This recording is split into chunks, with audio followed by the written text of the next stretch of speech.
Good afternoon.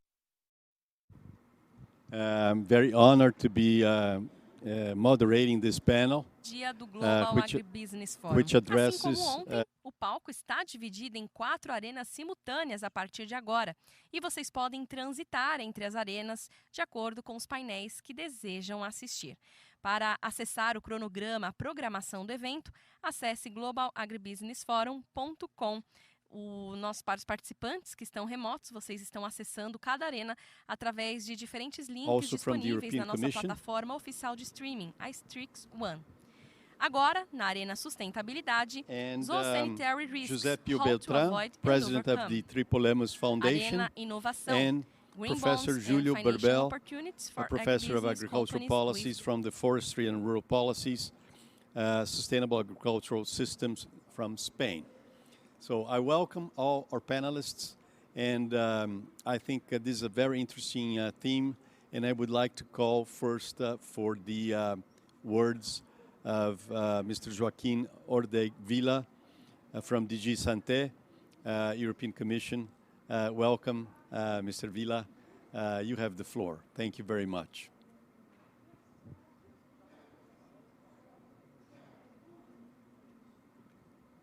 On screen. We can listen to you. We cannot see yet your presentation, but if you... The presentation should be there because it's being shown. But anyway, I will start because it's already delay. If you cannot see the presentation, we can see. I am sorry. I will go on. We can see it. Yes. Okay. Anyway, I will start and I will go on whether you can see it or not because it's late and we have to see. Anyway, thank you very much. Good afternoon, Sao Paulo. Good evening from Brussels, and thank you to the Global Agribusiness Forum for the invitation and for the opportunity you give us to provide the European Union's views on sustainability of the food systems. Yes, myself, you have already introduced me. I'm Joaquim Ordeg Villa from the European Commission, and I will do the presentation together with my colleague Cyril Placet, also from the European Commission, but from DG Agri. So we are representing the two services which are dealing very deeply with the implementation of the farm to fork strategy. So Cyril will intervene later on during the presentation, so we will do a joint presentation. We will talk about the European Green Deal and more specifically about one of its key initiatives, the EU Farm to Fork strategy. And in this presentation, we will outline a brief overview of the strategy and why it is needed, the goals and targets, and the concrete actions included.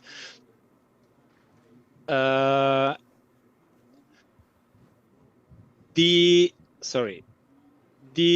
European Green Deal is a package of policy initiatives from the European Union, which aims to set the European Union on the path to a green transition, with the final goal of reaching climate neutrality in Europe by 2050. That's an ambitious objective, but we believe in the EU that is absolutely necessary.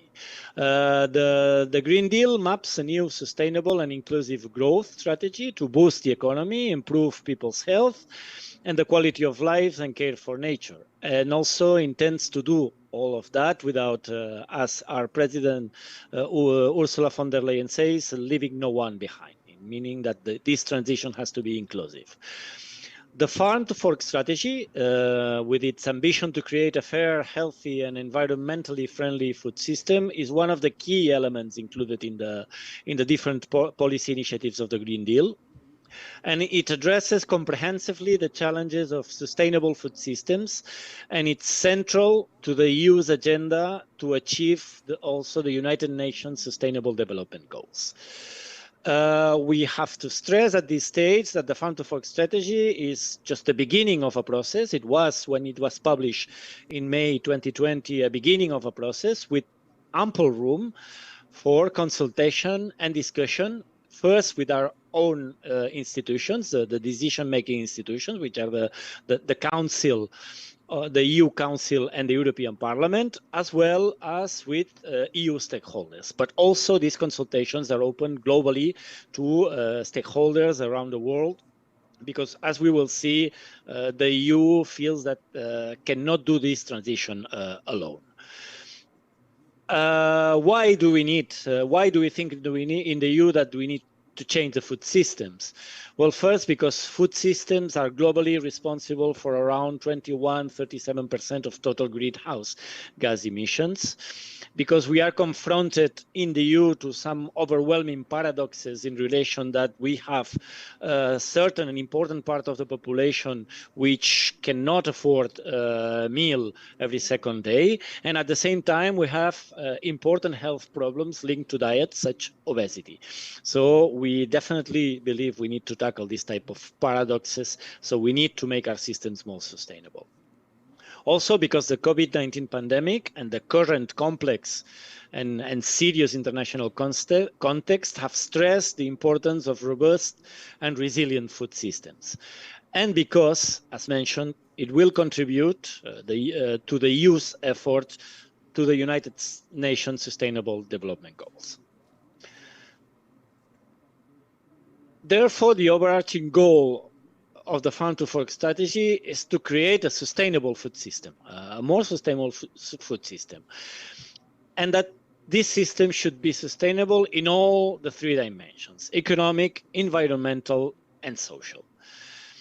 That leads us to the challenges we face in the EU to convert our food system in sustainable. On the social sustainability and with regards to human health, the major challenge is to make our diets healthier by reducing the health risks associated to them. And also to make it more sustainable by addressing social concerns, preserving basic rights, for instance, working the food chain workers' rights, and securing affordable food. On the environmental side, it is important for us. A challenge we face is tackling the climate change by reducing the emissions. That is crucial in the framework of the strategy. We need to protect the environment and the natural resources and enhance biodiversity to ensure the future of food production. So that's why we need that, even in this current context. We should also reduce food losses and waste. Now, about 20% of food produced in the EU is wasted. And we need to arrive at a circular bio-based economy. And all of that without compromising food safety, animal or human health. But this can only be done if there is an economic sustainability. Producers need fairer, thus better incomes. We need to attract young people to farming. We also need green and healthy businesses, which will lead to job opportunities, to new job opportunities. And we need to do all that with a fair and just transition. Again, as I was mentioning, leaving no one behind. Addressing all these challenges in an integrated way, involving all stages of the food value chain, will lead to a full sustainable system. And that's why we have implemented, or we are willing to implement this strategy. In order to face such challenges, the Farm to Fork strategy has identified some overall goals that we need to achieve. First, to reduce the environmental and climate footprint of the EU food system. To lead a global transition towards competitive sustainability all along the food chain, from farm to fork, and tapping into new opportunities. And to strengthen the resilience of the food system by ensuring food security in the face of climate change and biodiversity loss. Being more concrete, the Farm to Fork strategy has put forward a number of specific objectives. For example, the neutral or positive environmental impact of food production, ensuring food security and public health, and a third specific goal, which is preserving the affordability of food, that apart from generating other main social and economic benefits, ultimately will make that the most sustainable food becomes the most affordable. And that's a major goal from our side. In order to do that, 4 quantitative targets for 2030 have been set. And at this stage, they are very well known in the EU and outside the EU. So first, to reduce by 50% the overall use and risk of chemical pesticides and reduce the use by 50% on the more hazardous pesticides. A second target would be to reduce nutrient losses by at least 50% while ensuring no deterioration of soil fertility. This will help to reduce use of fertilizers by at least 20%.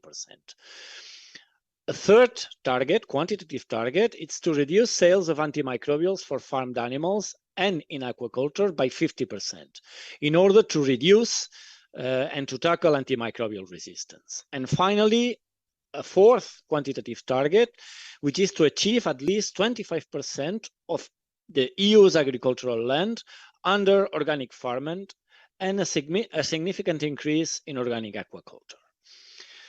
We have to note and we have to stress at this point that those are internal EU targets, internal quantitative EU targets, expressing a political commitment and an ambition. But we do not intend at this stage to be legally binding. They will play, however, a role when evaluating the EU policies and their implementation. Now we arrive at the concrete actions which are set out in the Farm to Fork strategy to achieve those goals and those quantitative targets. To start with, there are two important overarching actions. The first is the creation of a legislative framework for sustainable food system. The second action is the development of a contingency plan for ensuring food supply and security in times of crisis. And we have to say that this second action is already done. So we have already in place a contingency plan and a mechanism to tackle and to secure food supply in the times of crisis like the current one. And we have already proven that we are able to do that during the COVID-19 pandemic crisis. So the need of such plan was underlined by the COVID-19 pandemic, and now it's even more notorious by the current complex international situation.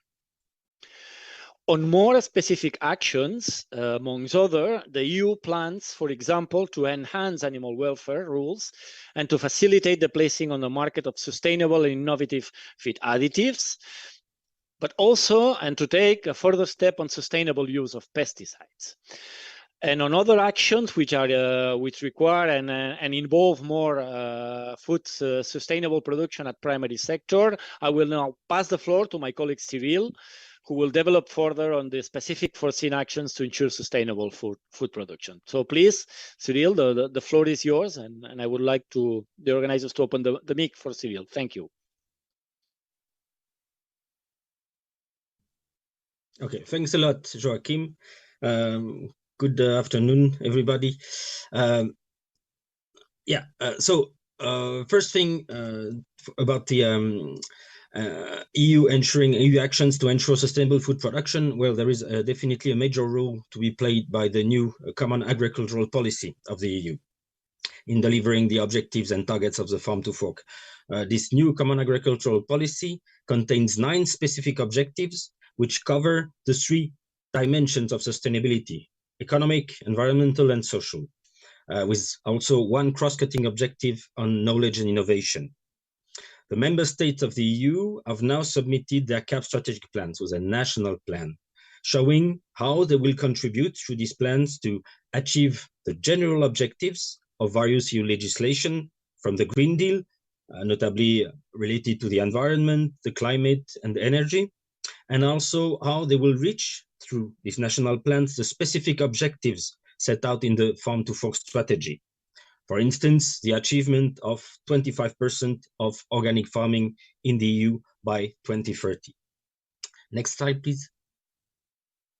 Yeah, and in addition to those national plan, the Commission has also adopted some plans to complement the actions by the member states. For instance, the Organic Farming Action Plan. This action plan sets action around 3 axes, which are boosting the consumption and maintain consumer trust, increase the production, and improve further the sector sustainability. This plan takes a demand-driven approach, meaning the boosting of consumption will be through additional emphasis on the benefits of organic farming via communication campaigns, and also strengthening the trust of the consumer via strengthening the fight against fraudulent practices.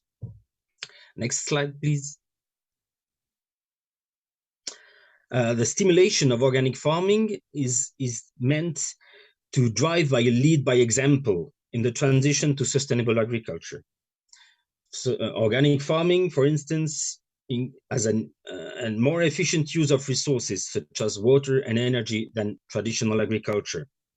And with the support of research and innovation to further improve this organic farming, for example, by developing animal nutrition in accordance with organic rules. So this means we aim at having organic farming opening the way to the transition to sustainable agriculture. Next slide, please.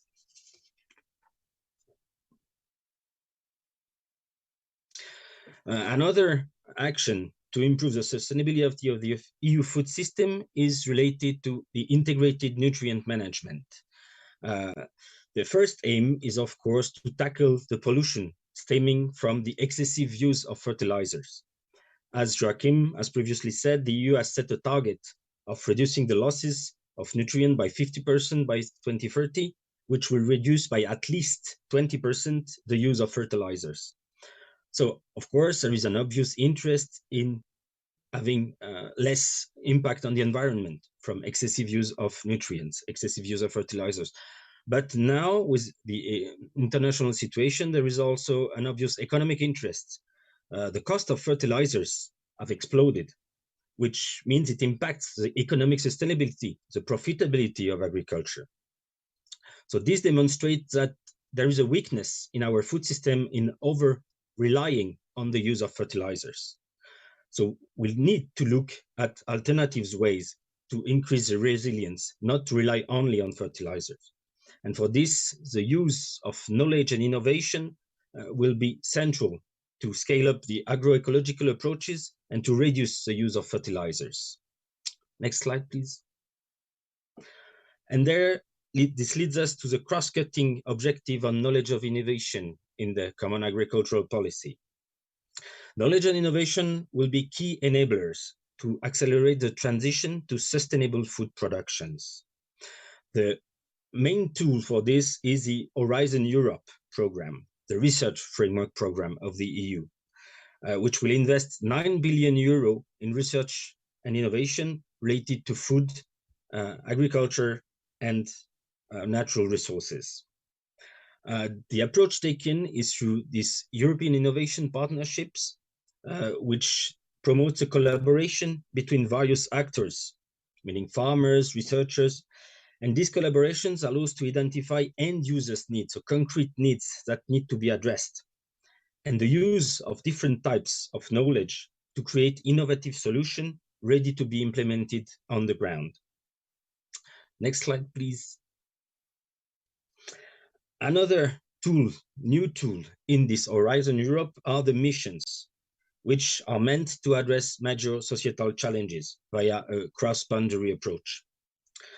They are really designed to solve those major challenges, and one of them is the soil mission. This soil mission is very important because soils are essential for life. They provide key ecosystem services like clean water, biodiversity, but they are facing an increasing pressure on a global scale, be it salination, erosion, and so on. And the EU aims to a transition towards healthy soils by 2030 to contribute to support the sustainability of our food system. Next, please. And this soil mission has a strong international dimension, as soil health is a global challenge. These missions aims to scale up the cooperation with international partners, aligning international research on soil carbon stocks, and building linkages between EU and non-EU countries.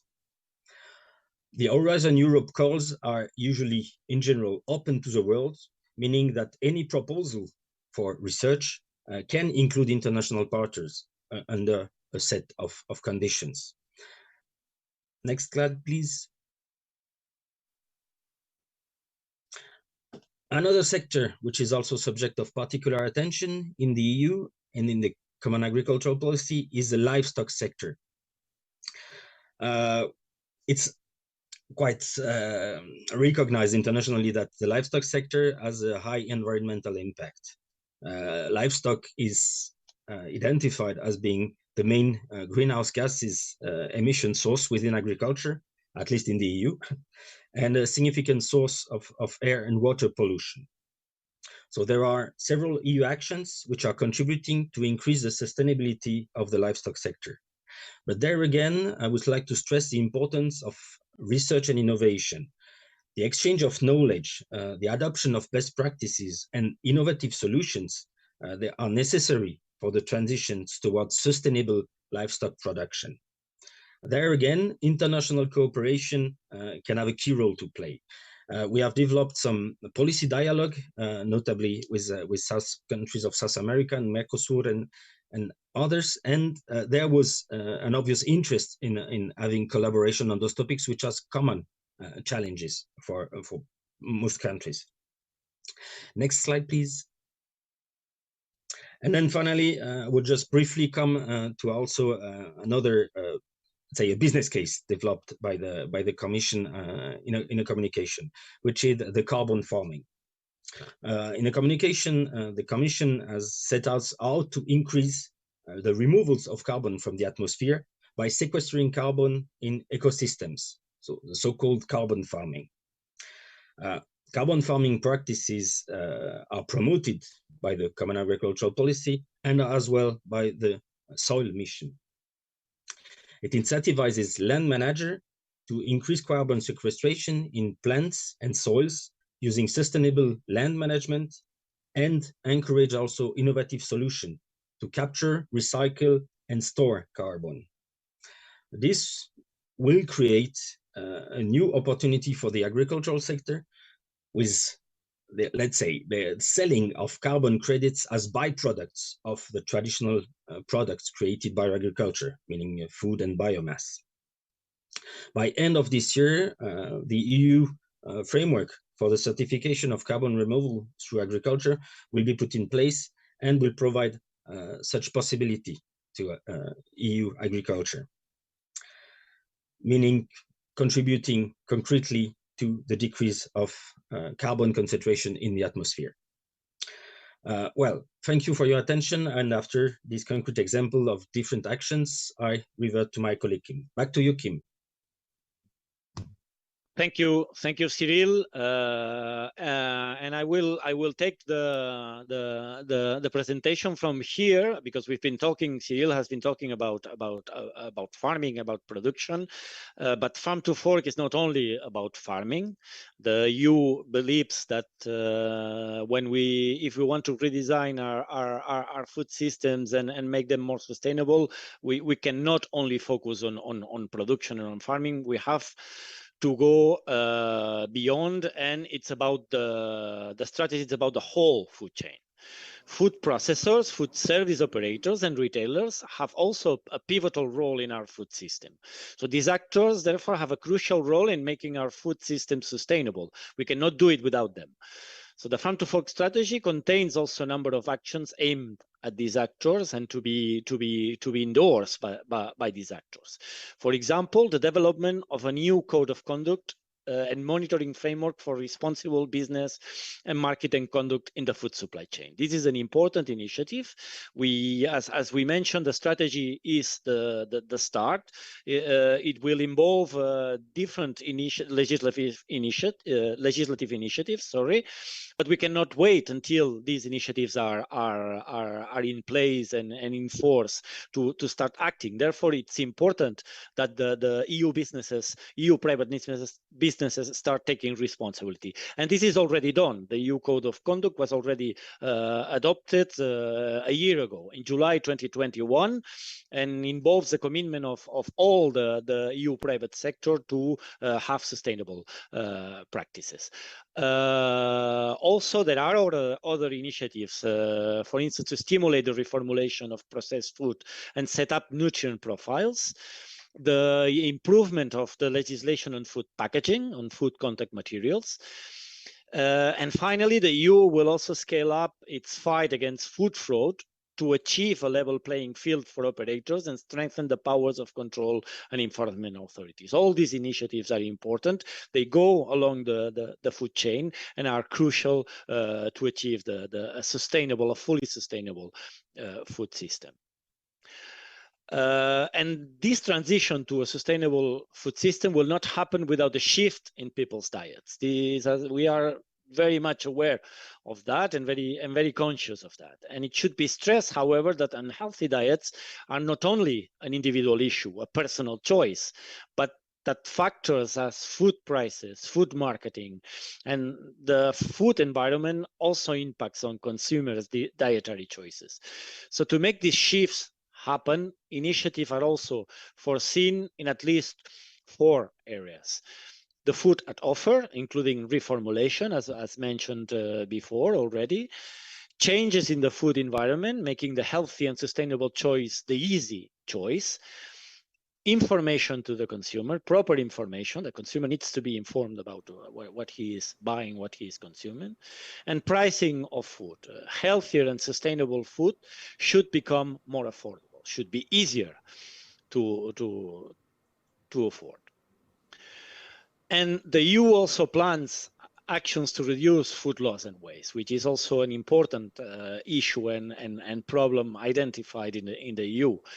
And we plan to do that by setting targets to reduce food waste across the EU and revise, for example, the EU rules for date marking. We will keep investigating food losses at the production stage and implementing a new action plan with the help of a new platform on food losses and food waste. The European Green Deal, finally, and wrapping up, it's an opportunity to reconcile our food system with sustainability and to respond positively to Europeans' aspirations for healthy, equitable, and environmentally friendly food. The transition to sustainable food system requires a collective approach involving public authorities at all levels of governance, cities, rural, coastal communities, private sector across the food value chain, non-governmental organizations, social partners, academics, and citizens. So it's a global effort. So we have invited, since the adoption of the strategy and since the publication of the initiative, we have invited all of them to engage in a broad debate to formulate a sensitive, sustainable food policy. So the Farm to Fork strategy is therefore a strategy that will be followed by concrete legislative proposals. I was mentioning that it's the strategy, it's a political declaration, it's the political intention of the European Commission to transition to sustainable food systems. And it details these actions, which most of them will be translated in specific legislative initiatives. Other initiatives will not be legislative, like, for instance, the EU Code of Conduct or the contingency.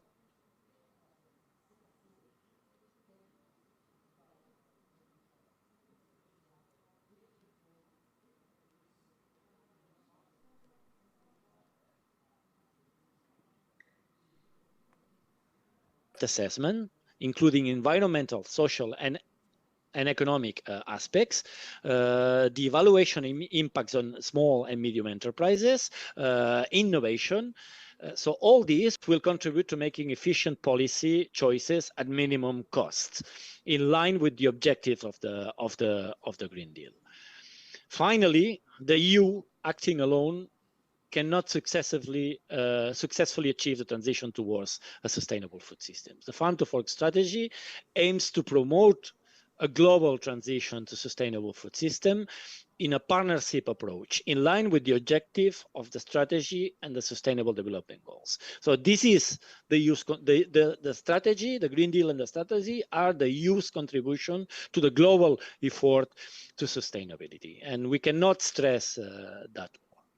So through trade and international cooperation, bilaterally and multilaterally, the EU is promoting and will promote more sustainable farming practices, reduce deforestation, enhance biodiversity, the adoption of global standards ensuring a high level of protection of human, animal, and plant health, and improve food security and nutrition outcomes. So we will keep working in developing green alliances on sustainable food systems to respond to the distinct challenges that we have expressed, that I have expressed in the EU and the different parts of the world.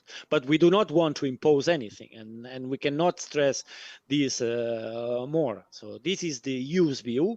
This is how the EU considers that we need to act in relation to the EU's policies, and it is our contribution to the necessary global effort to sustainability. So we do not want to impose, we want to convince, and we want to explain ourselves. That's why we are participating in this type of forums. And that's it. That's all from our side. So we are happy to have contributed to this panel, and we open to debate and the questions later on. Thank you very much. Misters Vila and Laplacette, for your excellent and detailed explanations. I think the discussions can be left for the end of the panel, when we have heard also the presentations from Mr. Beltran and Mr. Belbel. But I would like to anticipate that the concerns that have been raised by the EU Action Plan are shared by producers, farmers in many places around the world. We see initiatives in South America, in North America, in Oceania, Australia, and Canada in particular. We know that farmers in Brazil are concerned about production of organic meat and organic vegetables, organic sugar, not only in Brazil, but also in Uruguay, Argentina. This is happening as well in Australia and Canada. And I think the key to the success of this global initiative will be the proper discussion and the adequate discussion about certification attributes or criteria that establish a common ground in defining what is preservation of biodiversity, preservation of conditions for preservation of land quality, carbon capture in the soil. We know that this is happening already in many parts of the world, many activities, but it's not being adequately measured. For instance, when a hectare of pasture land, degraded pasture land in Brazil with 0.3% organic matter starts to be cropped either with soy and second crop corn or sugarcane, over a period of 20-25 years, the organic content raises to 2.5 to 2.8%. Obviously, there is carbon capture being happening, but this is not being measured, and we need to establish proper verification conditions so that all this is accounted for, not only in Europe but other parts of the world, so that we have this global effort coordinated in a sensible way.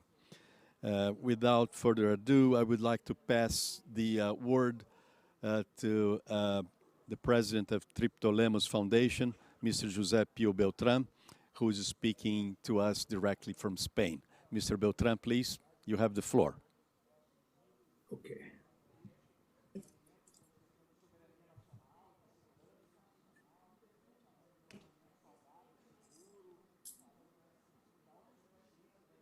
So I guess you can hear me. Yes. You can see the presentation. Yes, sir. We do. Please go ahead. Okay. Let's go. So first of all, I want to thank Joaquim Ordes and Cyril Lafayette for their presentation, just telling us the points of view of the Commission. So I will speak for the Triptolemos Foundation. And we are working for a sustainable global food system And our premises are responsible business activity, and also this global system must be based on science, technology, and innovation. There are 26 universities belonging to our foundation, and also the Spanish Research Council.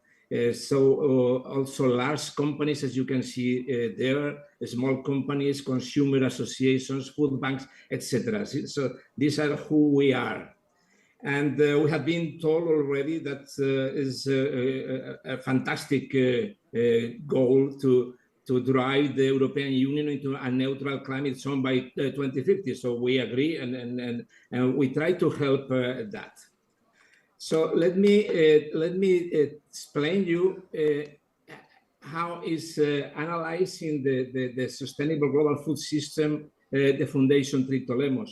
So there are 4 axes, and these axes are interconnected.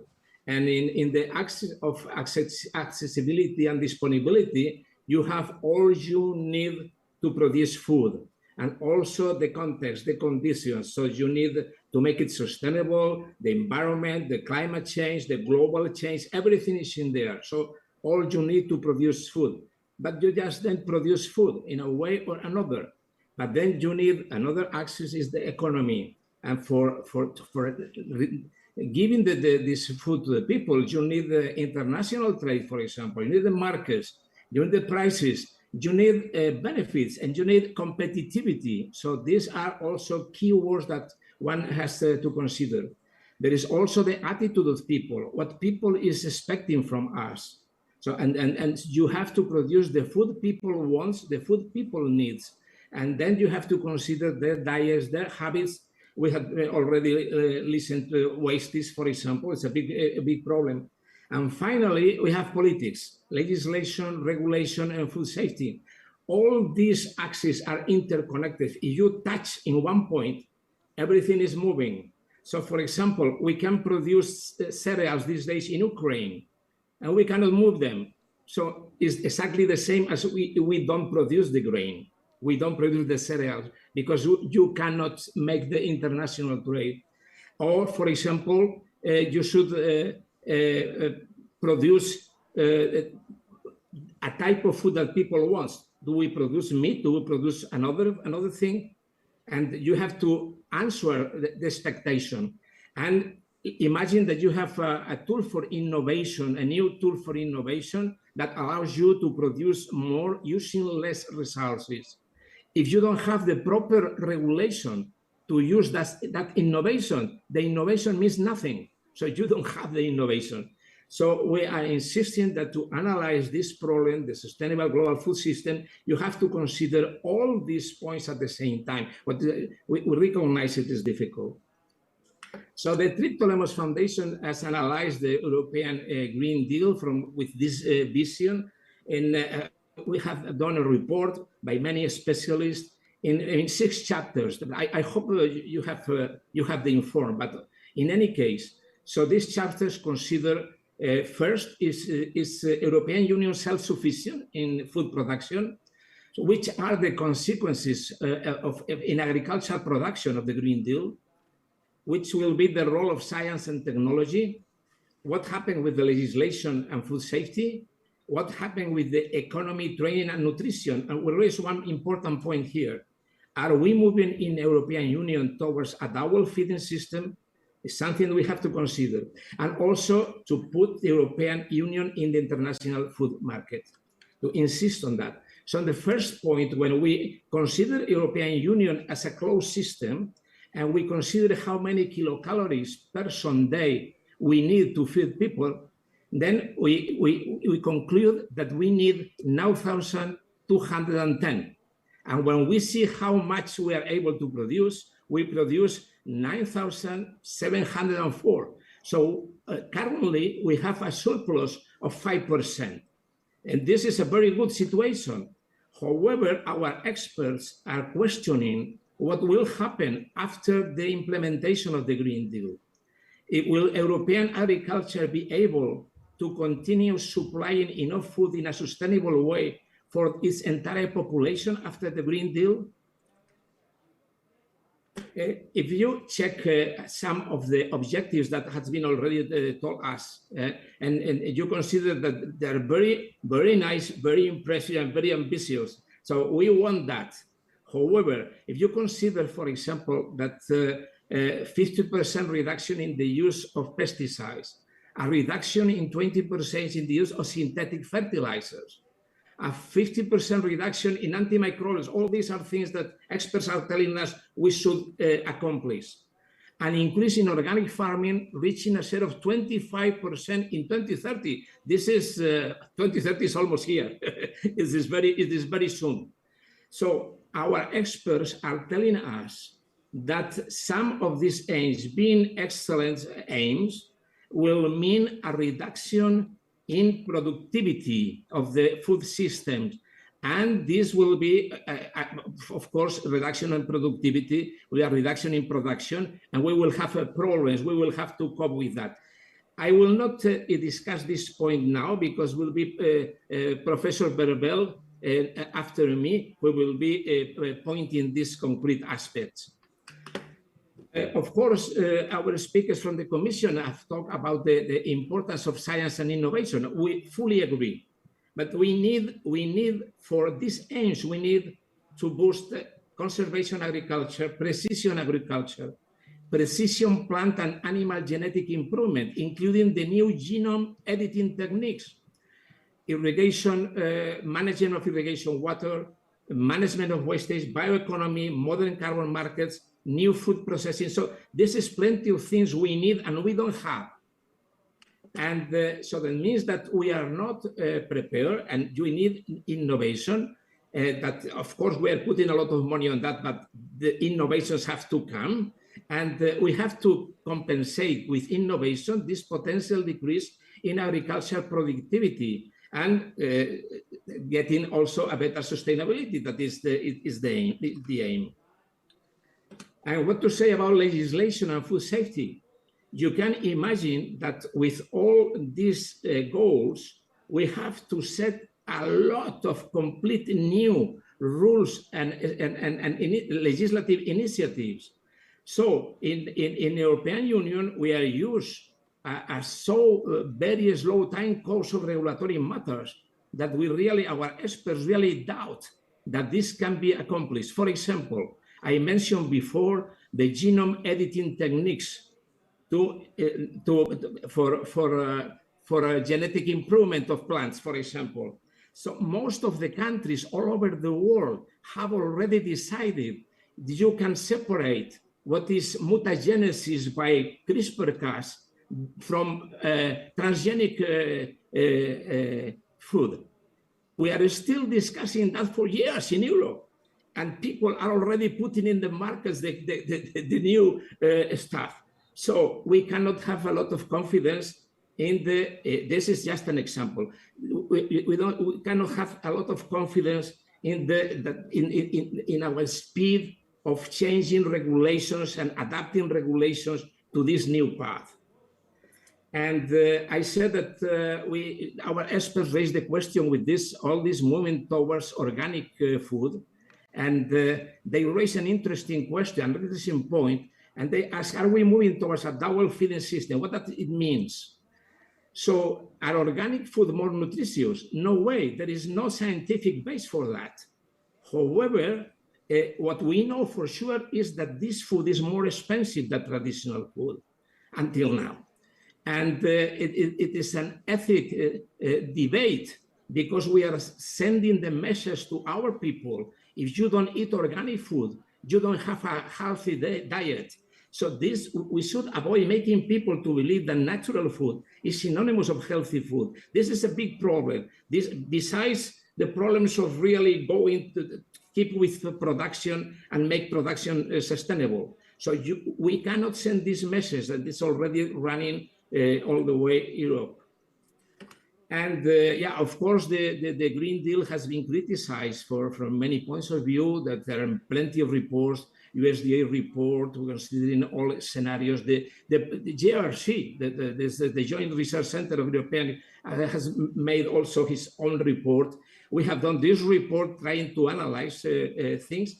And one thing is that, yeah, of course, it is very important to have a sustainable way of producing food, but this has to be competitive also. We have to compete. We are not isolated. If we have a decrease in productivity, maybe we need to increase imports, and that will mean to spend money, but also that maybe we are exporting these unsustainable practices to other places. We will have to fight against fraud. That will be plenty, and we will have, again, plenty of new regulations. So we need a very holistic approach. And so the conclusion is the European Union should not act in isolation, and we have to work, as I said at the beginning, in a projection in the 4 axes to achieve sustainable and socially balanced global food system. So in the words of the European Union Agriculture Minister, they already told us new sustainable policies carry the risk of unsustainable imports. And we have to consider that. So my conclusion is not my personal conclusion. The conclusion of our experts is that as time goes, we should keep analyzing the consequence and also the successes of the European Green Deal that, on the other hand, has very interesting aims that we should try to get. But our experts are advising us that probably we're going to have plenty of problems combining sustainability with productivity. And many thanks for your attention. Now, Professor Berbel, as I explained, as I said before, they will tell you why the experts think that the European Green Deal will lead to a decrease in productivity. Thank you very much for your attention. Thank you very much, Mr. Beltran. And I think you have raised very interesting points. This brings the question of whether we should have a top-down approach for implementation of such proposal, and have to consider the possible risks involved with the top-down approach, or should a consideration more market-driven through incentives through the market, or through a taxation eventually system that would differentiate products produced in a more sustainable way from a less sustainable way, and then how to measure this and control that this is properly being accounted for in an equitable manner.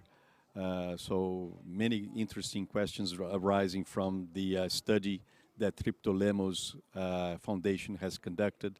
In fact, we at Datagro are very proud to be members of the foundation, so thank you very much. Now we turn to Professor Berbel, who is Professor of Agricultural Policies, Forestry and Rural Policies of Sustainable Agricultural Systems from Spain. Please, Professor Berbel, you have the floor. Just a minute.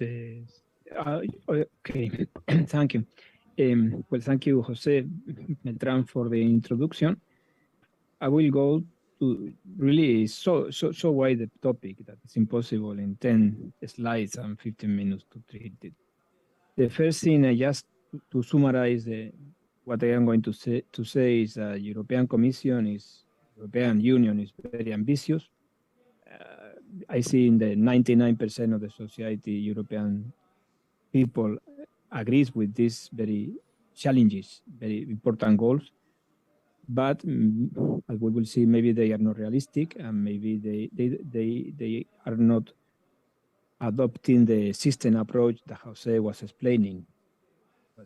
Yeah, maybe some of you are not familiar with the common agricultural policy, but it has been a success. Europe in the 50s were have problems of feeding the European people, and then established a system of price supports that it was so successful that we have overproduction in the 70s. Then in the 90s, we have to cut prices and address this surplus production. And then we will start from the 2000 on a very deep in rural development greening of the GRAPI, of the Common Agricultural Policy, that is 20 years long from the reform in the 2000. And as you see, well, maybe you don't see, because now we are really expanding this, what is called in the European names is the eco-conditionality. The idea is that if you want a subsidy, you must make a contract with the society who is subsidizing you, and the contract asks you to respect some conditional ecosystem condition. No? But you see that the goal of the Common Agricultural Policy in this small slide, as you can see, are 10. The knowledge, food and health, rural areas, territorial, young people coming to the CAPs, to the farm. But really, to the farmer, you have only competitiveness and fair income. And the farmer is the critical person in all this history. The farmer that is not happy with this policy, the policy is not going to work. Also, in 2 or 3, in 5 minutes, I will comment the last revolt, farmers' revolt, and it's very related to the thing we are talking about, the nitrogen management in the soil and the nitrogen management in the farming. Is the Dutch reform. Even the police have shot, so it have been very publicitated. This revolt is last 15 days ago, 3 weeks ago. And one of the things that the Dutch farmers are saying is that they feel despised by the rest of the society, that the Dutch people in general think that the farmers are pollutants and low people and people not very clever. So there is also a feeling in this revolt that the farmers feel that they are minus-valuated by the society in general. It's not my opinion, it's the opinion of some of the people who were with the tractors. No?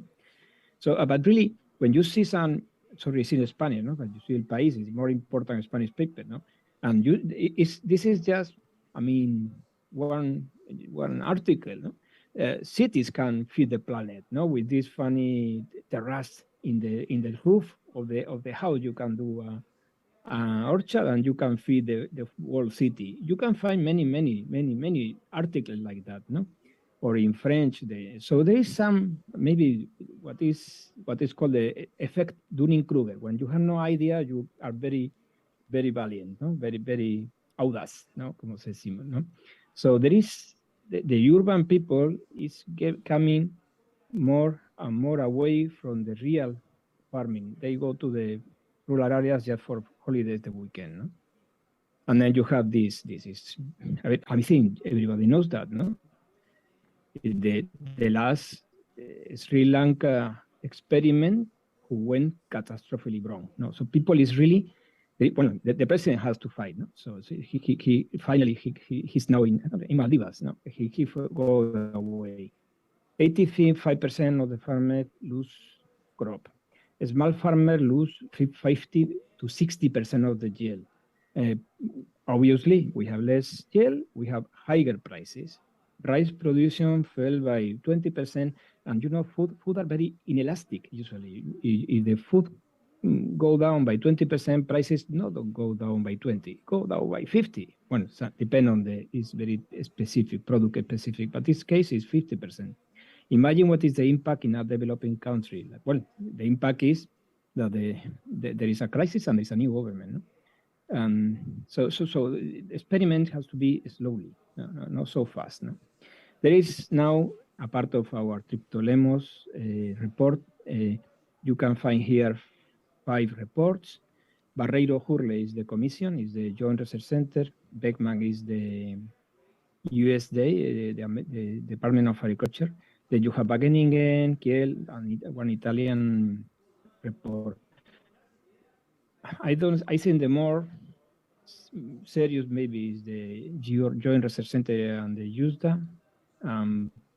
You see how cereals will go down, oilseed will go down, fruit will go down, everything will go down between 15, 20, 50. 50% for me is too much maybe. This will be, price will go up, but still the overall impact with yields going down and prices going up is that the farm income will go down by 16%. here the Joint Research Center is very optimistic. I really think it's a very serious work, but I don't agree with an increase in farm income. It's very difficult because the input will be more expensive, you will have a lower yield, and you cannot isolate Europe from the rest of the world. Just fortress Europe. You cannot do that anymore. There will be imports, obviously, to fill the gap that the European farmers are leaving, and so the prices will not compensate the fall in the yield. This is the summary. So well, in the left you have just what the Commission said: fertilizer used by 20%, chemical use by 50%, organic agriculture 25%.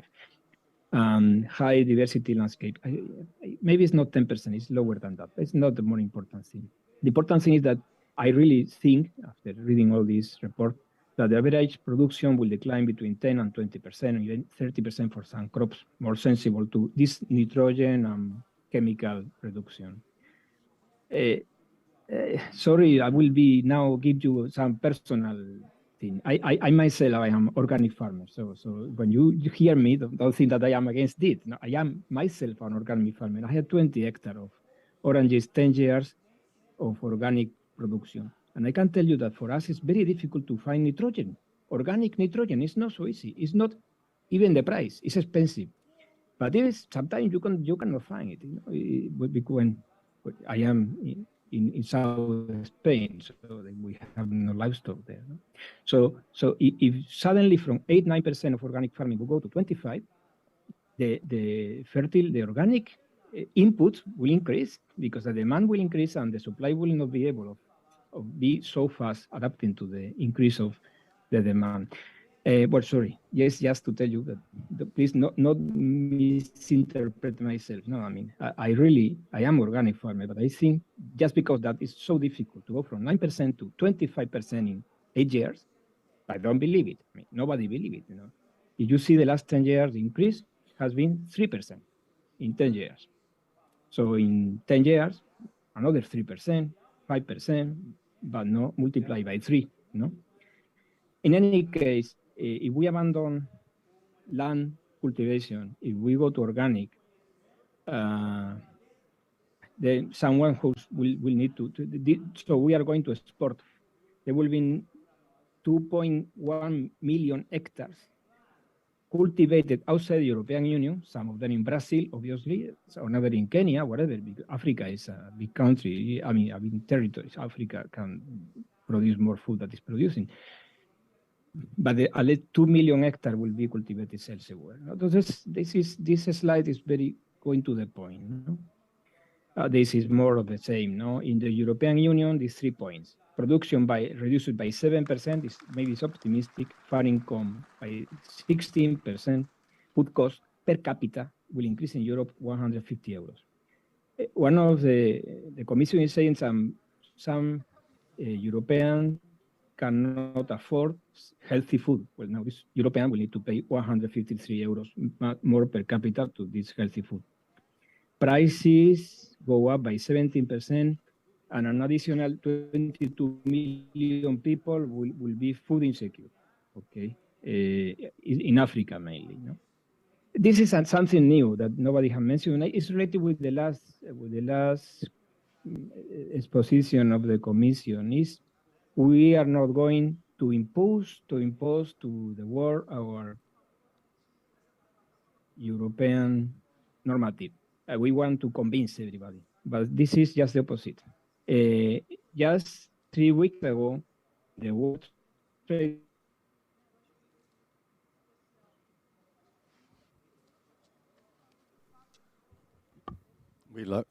we have lost him. Yeah. Professor Berbel, your voice has freezed.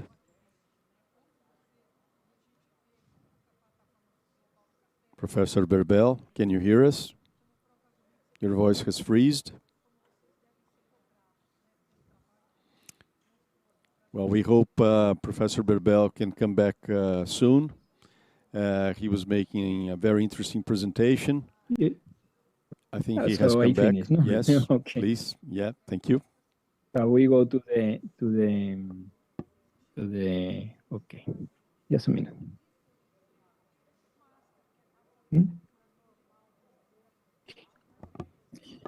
Well, finish. Have you finished, Professor Bebel? No. I thought I finished. It's just I was mentioned the farmer protest. This is Dutch farmers are protesting because they are forced to use less fertilizer and decrease, and this is the result of this in trying to implement these rules in Holland. Consumer will protest sooner or later, and just I think this is a challenge. The Farm to Fork this is the final one. This is the final version of the Common Agricultural Policy that is to go into the practice. This Farm to Fork is, is a general proposal, and this is practical. No? So the practical will be that 25% of the farmers are going to get will be very close related to ecological eco schemes and improving the environment, carbon capture, soil maintenance, etc. So really, the Farm to Fork is going to implement these general ideas that we just explained by the Commission. So now Europe is in this way, it's the only thing I can tell you. So I am open to question, and sorry for so fast I go, so many ideas I couldn't, okay? No, thank you very much. It was excellent. We could hear you very well, and we saw your slides. I think you have brought interesting issues. First of all, pointing the risk of the speed of implementation and the risk of repeating what happened in Sri Lanka. We also could raise the experience in Europe from the banning of neonicotinoids, in particular in beet, which had to be at least partially reversed from the consequences in France and Germany from the impact in productivity of beet, sugar beet, in Europe. And I think this brings the general question. It's very commendable to have organic farming. Many people don't even guess when they look for a organic tomato what are the difficulties involved or other food items. But the whole issue is whether I think whether we should have implementation of such targets on a strict restrictive way, or whether it should be more towards incentives for market agents to move towards that direction from market incentives.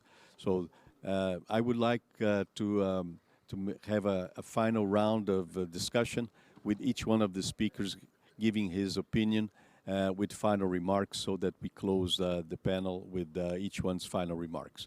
So let's move first for Mr. Avila and Laplacette, and then we move to Mr. Beltran, and finally Professor Berbel.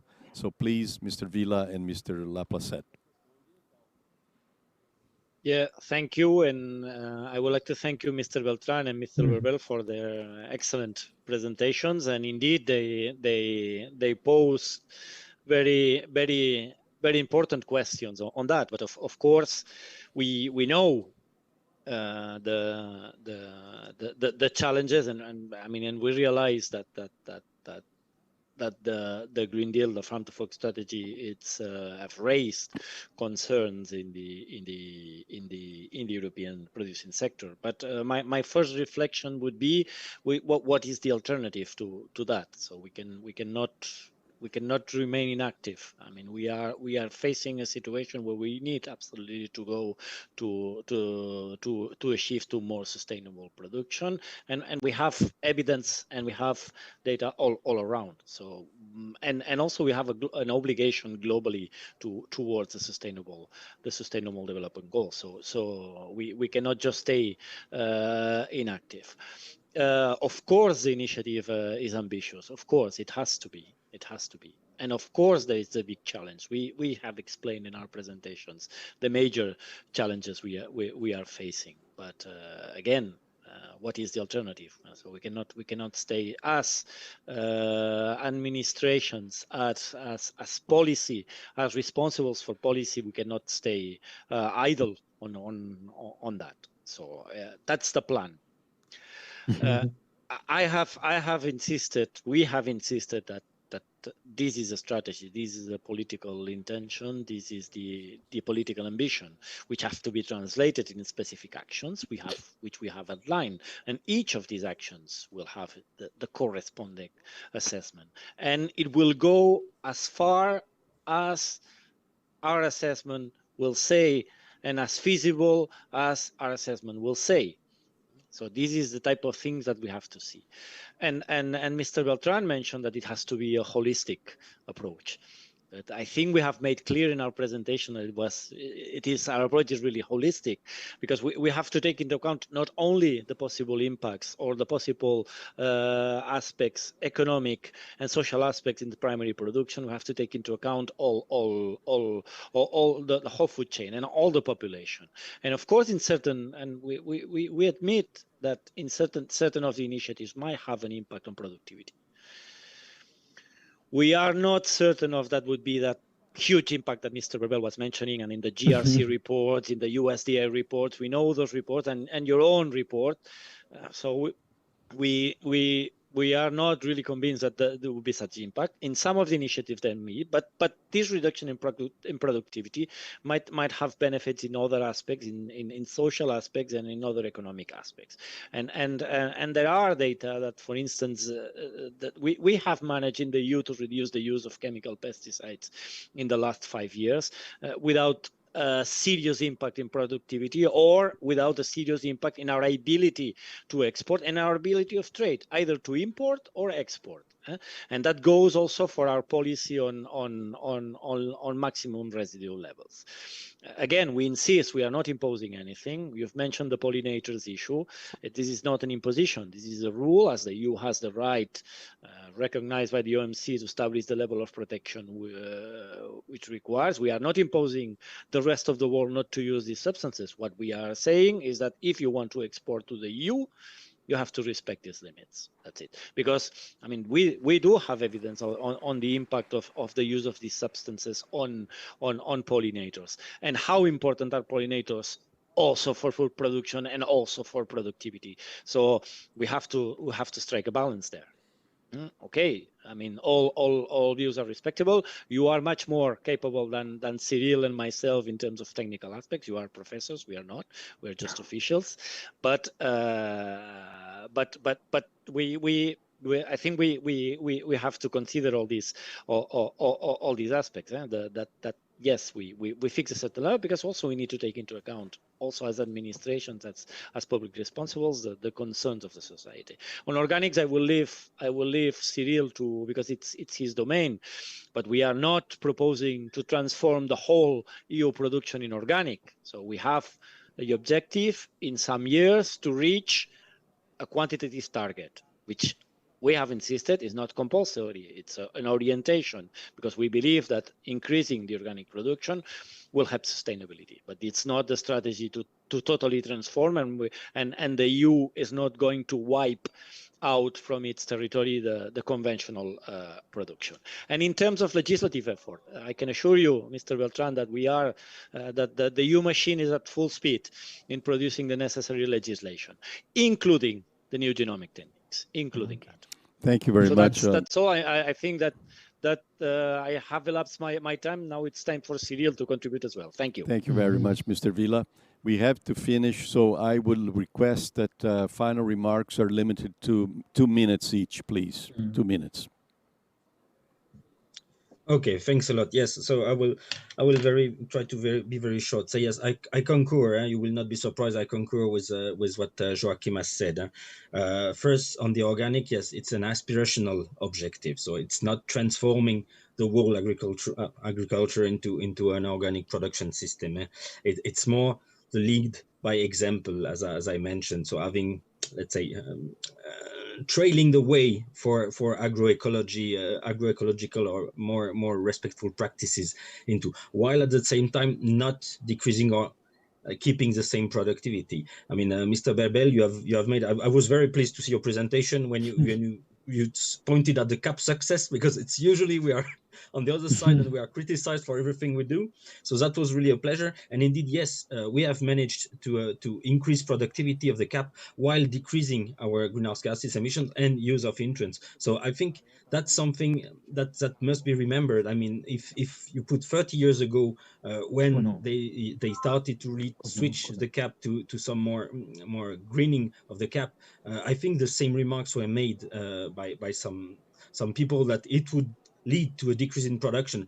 And the same with the thing that you pointed with Sri Lanka. I don't think we will be in the same position as Sri Lanka. And the EU has already, let's say, a past experience in this, which shows some considerable successes, and also we have also some other means. And Sri Lanka was a bit, I think, personally, as a kind of abrupt change, which was not really foreseen. Whereas in the Common Agricultural Policy and in the European Union, we have already started this slow motion moving. So now I agree, it's also very ambitious. We'll see where we get. We will have also to have impact assessment. So I mean, we will not ruin the agricultural economy, that's for sure. And we are very, very aware that food security is at stake, and that we are monitoring this very seriously. So don't be afraid. I think the supermarket shelves were still kept full while the COVID, apart from the toilet paper, of course.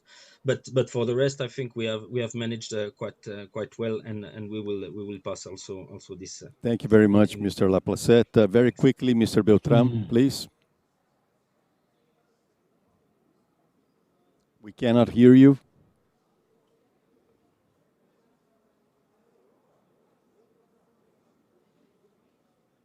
Now, a general point, we will keep working and trying to give you our best advice. We are not the enemy. We try just to contribute what our experts are telling, and we hope that this is good for you.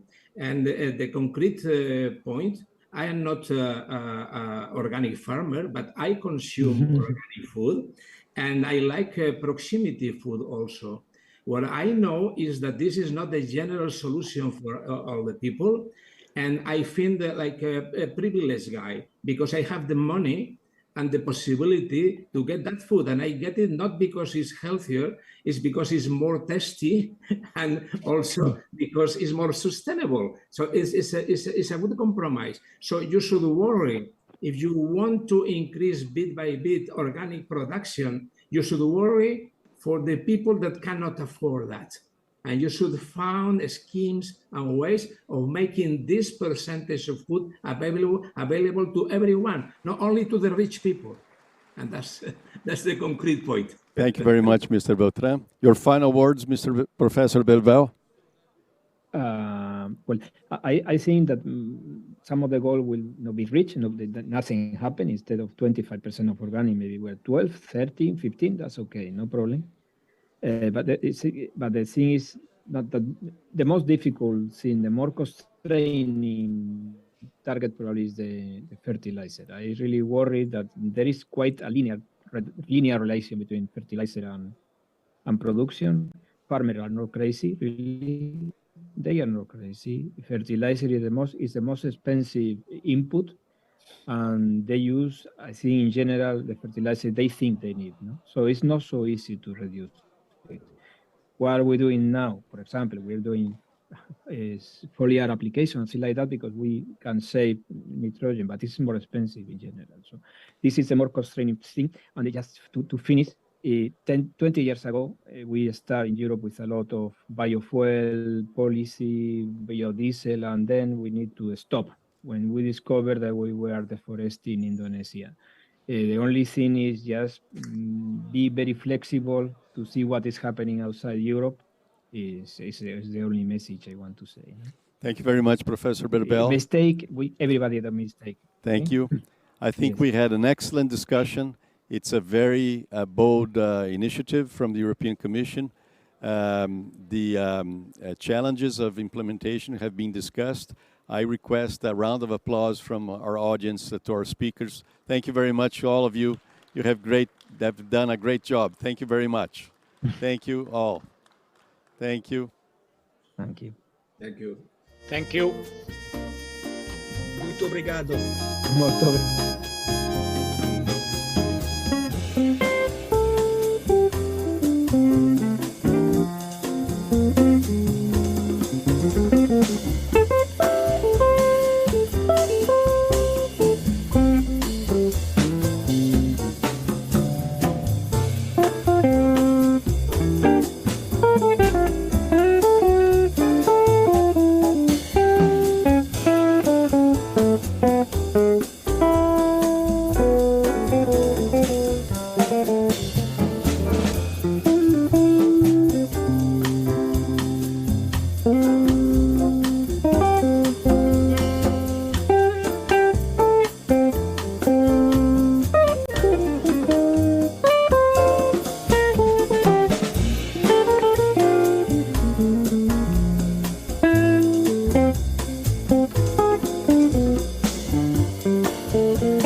Boa tarde. Me ouvem? Bom, muito boa tarde a todos e a todas. Um prazer muito grande estar coordenando o nosso painel biocombustível. Biofuels and the future of mobility. It is an extremely noble topic for our sector and society, a moment of extreme reflection and great change. New technological routes, that which is presented to the country and the world, great challenge, and mainly to our sector.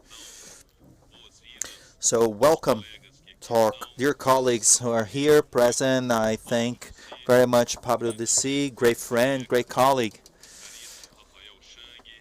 Rafael Shang by my side. Also, thank you very much for your presence, my dear Ricardo,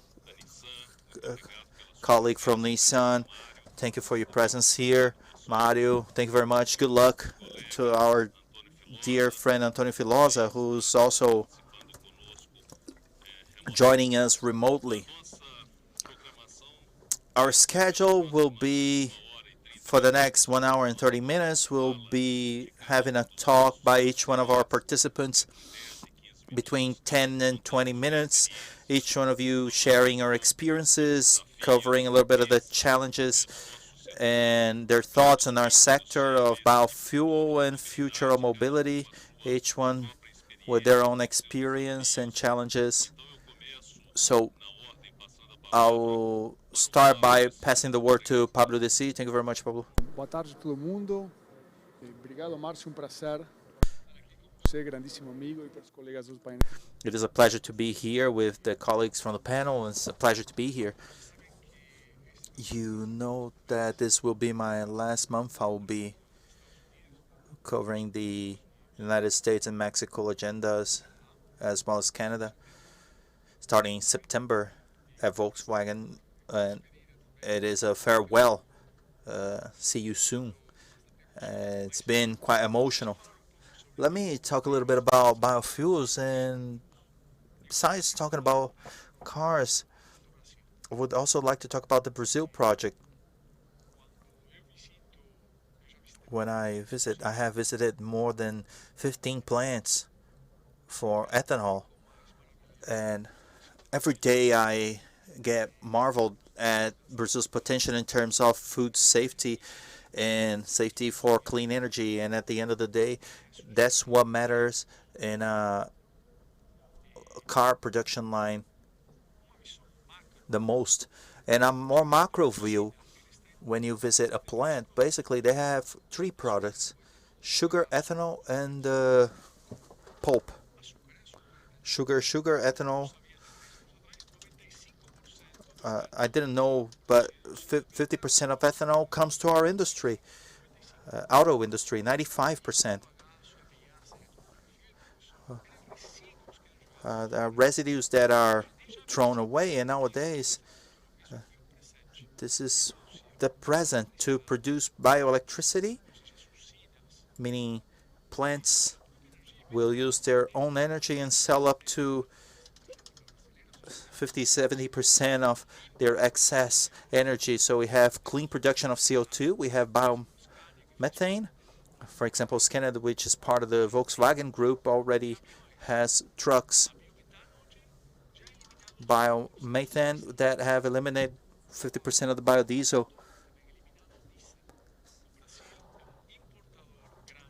Brazil is a great importer of diesel. Besides the reduction of CO2, it has a safety for own energy, biomethane, bioethanol, and the third product is the biogas. Volkswagen closed a partnership with Raízen. They opened over 20 factories, and we purchased the first one starting in 2023. So we are replacing a gas-based fuel by bioethanol as well. And as Volkswagen will be eliminating 20 tons of CO2 per year in this process. So that's the third product. The fourth product from ethanol, the bagasse is the protein. Many plants produce animal protein and human protein. That also comes out of this product. So when you look upon this whole virtuous ecosystem, we generate more than 20 million jobs in the car maker industry, providers, agribusiness, and ethanol. And the important in these plants is that these jobs are close in a 30-kilometer radius, not temporary work. It's a quality work, a work in which the father, uncle, grandfather, grandmother work in a sustainable way. In my vision, there are 3 pillars for any company to be successful. We have to reduce CO2 regardless on how we produce it. And ethanol reduces up to 80% of the gas price today. We don't have to electrify. We don't have to do anything. If everybody replace, we reduce 70% of the gas price. Second point is the social impact. When Volkswagen, the car industry, is very little, the benefit we have for Brazil to collect the ecosystem as a whole, talking about the car maker industry, the ethanol industry, and all the products that are additional, is much bigger than talk about only one car maker brand. We have the synergy, we have a high social impact in which people get their good money with good work, and this is reflected upon the entirety of the economy. But you may be saying, okay, Pablo, so you'll be releasing electric cars in Brazil, you'll be going to the United States because they're accelerating the process of electric cars, and my vision is this. I think that each country must find their own formula. Yeah? Europe does not have ethanol. At least they don't have ethanol from sugarcane, so we cannot copy the European if the European cannot copy Brazil. The enemy is CO2, is not technology. We be using electric cars and cars hybrid and flex cars. And we may not only choose only one technology, we must attack CO2, and who will define which cars will be used are the consumers. Maybe like financing, price, the identity with the brand, but the important thing is to think about this transition and how Brazil will be positioned. The energy matrix in Brazil is one of the cleanest in the world. More than 75% of the Brazilian energy matrix is clean, with a very acute footprint in the water. So if we have more solar and eolic and ethanol and biofuels, day by day will be further diversified and less dependent on the world. So this is a journey that I believe will take decades, but it is important to make Brazil better. So it is important to me to think how will Volkswagen will be like in 10, 30 years time. They'll be playing football, sailing, maybe some other thing, Marcio. But it's important. We have 3 generations of Volkswagen, of families and parents and grandparents. I see that most companies have that. We must think and reflect upon this. And again, the final message are those 3 pillars. Regardless of the business each one of you run, if we don't take into account of the environment, social aspect, and economy, I think the system will fall. And as a sustainable economy, we must have all these routes: electric route, hybrid, and flex route. We'll keep on investing. We have a research and development center for fuels. We're the first company to ever have that, and we'll continue on investing the possibility of have a fuel cell on ethanol based that can be fueled in all cars around the world. So that's my cue. Okay, thank you. Thank you, Pablo. Rafael, the floor is yours. First, I would like to thank the invitation to participate on this panel with such great friends. Many of the things I will talk about are just like what Paulo said. We might be competitors on the commercial side, but on the bigger part, we are thinking about society and how to make Brazil a better place for all Brazilians. And just to contextualize a bit, first words of Marcio about the process of transportation that the industry is living, we might say that this is the biggest transformation in 100 years. And this is the case. Connected, autonomous, shared cars, and electrified cars. Case. I agree with Pablo. We have to think about purpose because the enemy is carbon. Many times we are behind in technology, and the tool to reach this decarbonization process will create a better world for all of us. And in Toyota, we have two words for that. First is that it must be practical and sustainable. I agree with Pablo that we are going to have many technological routes. In Toyota, we're going to have hybrid cars. In Brazil, we have hybrid flex cars. We have electric cars and hydrogen cars. And that will depend a lot on each region to get a solution that is more sustainable, with variables that depend on infrastructure, the energy matrix. We have a clean energy mix, and then technology as well. And we need to understand that this decarbonization is focused on the vehicles, but considers the entire life cycle. Energy generation, how we produce our cars and our plants, and the plants of our suppliers as well.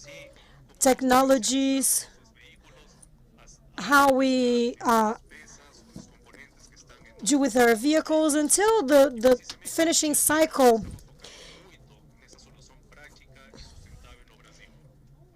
of this solution in Brazil, using ethanol, using clean fuel, generating lots of revenue and lots of jobs in Brazil. We've produced over 20,000 electrified vehicles, being 19 million of them hybrid. And we think that the first step on this transition is decarbonization of our industry. But in that process, we have many, many players.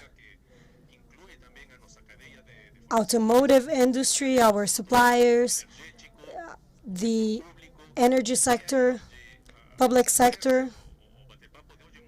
And our chat today is super important because together we can visualize this future that we want and how we are going to work on policies that will show previsibility on the industry.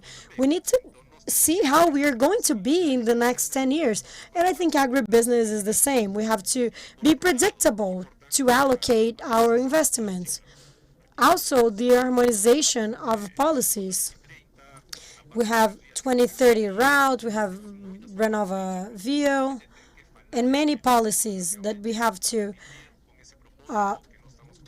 use to reach that purpose of neutralizing carbon emissions. That is what I would add in name of Toyota, and I would like to congratulate Pablo because of his nomination in the U.S. Thank you. Gostaria de chamar, por favor, Antônio Filosa, que está virtualmente conosco. Opa, obrigado, Márcio. Obrigado pelo convite. Thank you, Marcio, for the invitation. It's great to be with our friends and to say congrats to Pablo, our competitor.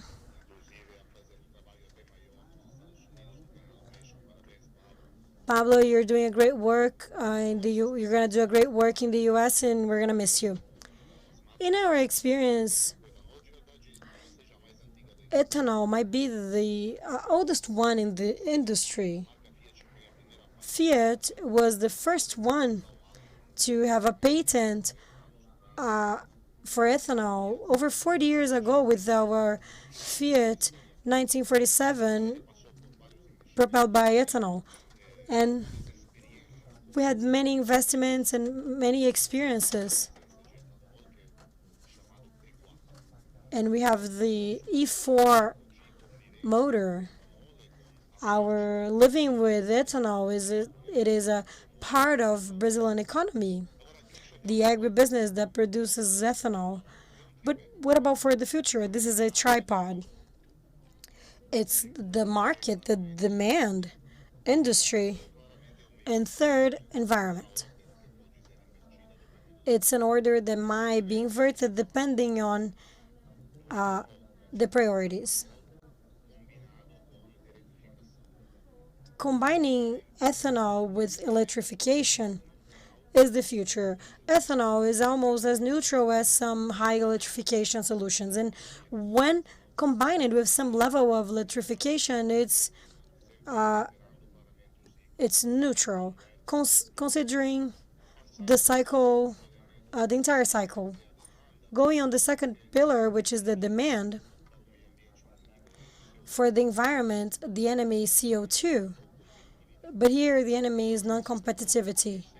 Ethanol represents, among lots of technologies, the possibility to be more competitive that the Brazilian industry has to offer to the Brazilian consumer. Might be because of the value of the technology, because of the high availability, the capillarity that is already present. It wouldn't need any significant investments by the government. The demand is a pillar. The third one is the industry. They're going to have this technology just as others to face the necessary decarbonization and also the need of the localization of those technologies. That's what they're going to do. Locate the majority of the chain that promotes this technology, this combination of ethanol with electrical machines. Ethanol with other technologies, as mentioned, VHD, they are going to balance this tripod in an efficient way, in a competitive way,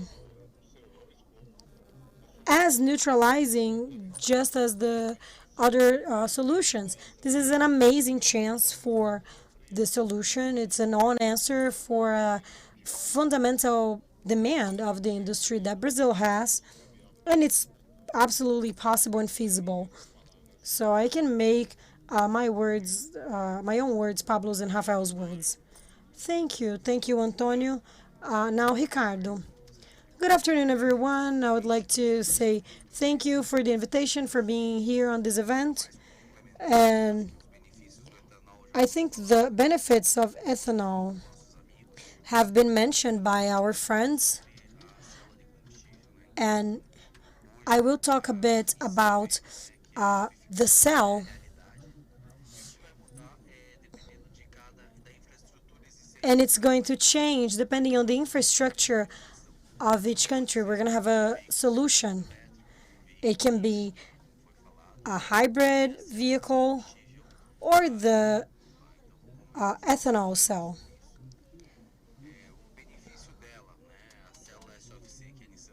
The benefits that we are talking, it's not using just ethanol, it's using biogas and natural gas as well.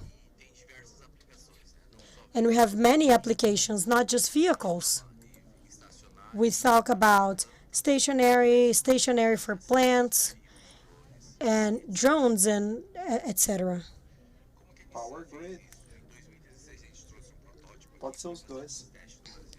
We had a prototype, and Brazil has the infrastructure for electrification.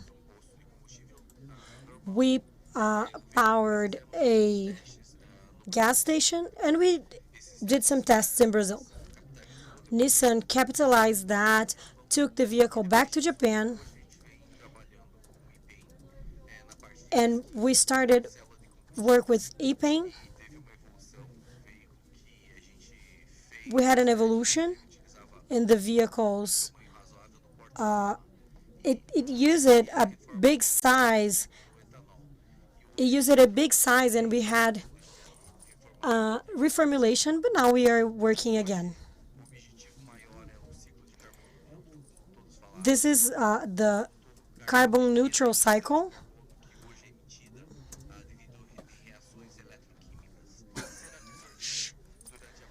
And this will be absorbed.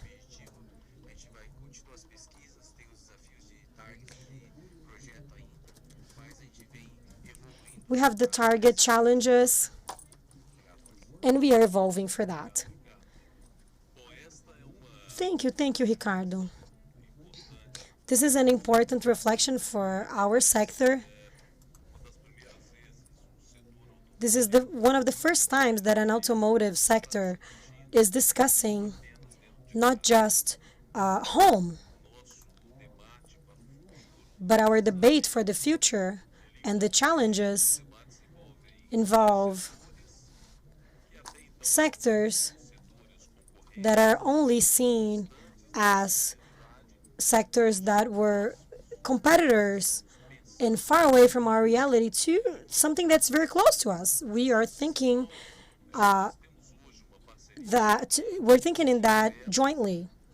We have partnerships with Sindipesas. The chain is extremely relevant in this process in reinventing our future without creating problems that are bigger than the ones we are facing currently. Sindipesas is a great partner of our industry. The universities have had a fundamental role in what will be the best solution for our country in terms of mobility and, of course, in terms of decarbonization, which is the main and common objective. Here with us we have Mario, not directly from the automotive sector, but he might have been deeper in our sector than car manufacturers. He's been working a lot with energy, with ethanol. He's a partner of our industry. Just like we have alternatives that are being explored with a lot of harmony. The challenge is to combine electrification, which is a reality, and nobody is against it. Don't think we're against it. This is key for the country. It's fundamental as a technology.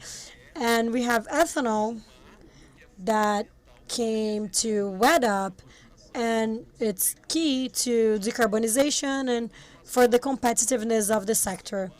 So, Mario, the floor is yours. You have 15 minutes. Agradecer ao GAF, à organização do GAF, por ter conseguido. First of all, thank you, GAFI, for gathering on this panel relevant names for the sector and people who have defended ethanol as an option for Brazil in our route of decarbonization. I want to congratulate a lot of you that are here watching us here and online. You have helped us in our challenge, which is showing to Brazil that in Brazil we have an excellent opinion, a scalable opinion, a scalable option that can be used for other countries. Marcio, you are now in Anfávio I wish you all success. Pablo, success in your challenge. We're going to miss you. I want to talk representing all of our colleagues. You were always ready to help us, and you have helped to change this perception. Guys, it's important what's happening here today. We are in an agribusiness event. Agro and energy are being discussed. This vital team for us. Pablo talked about this chain. It is integrated. The concept of circular economy is intrinsic. I'm not talking about only the energy sector. I'm talking about biodiesel and corn and etc. This possibility of putting together the sectors through agribusiness, through a thriving agribusiness, puts us in a very privileged position comparing to the rest of the world. But we are talking about bioenergy. In bioenergy, sometimes, as I discussed, I was a moderator on a panel yesterday, and the ones leading the narrative are not in this country. They might be where your makes are, the ones that you're representing. The narrative and the priorities and the certification processes are led by people from abroad. So the first challenge we have, and that you might have in this universe of 20 million Brazilians, 20 million Brazilians that depend on what we are mentioning. As we have put,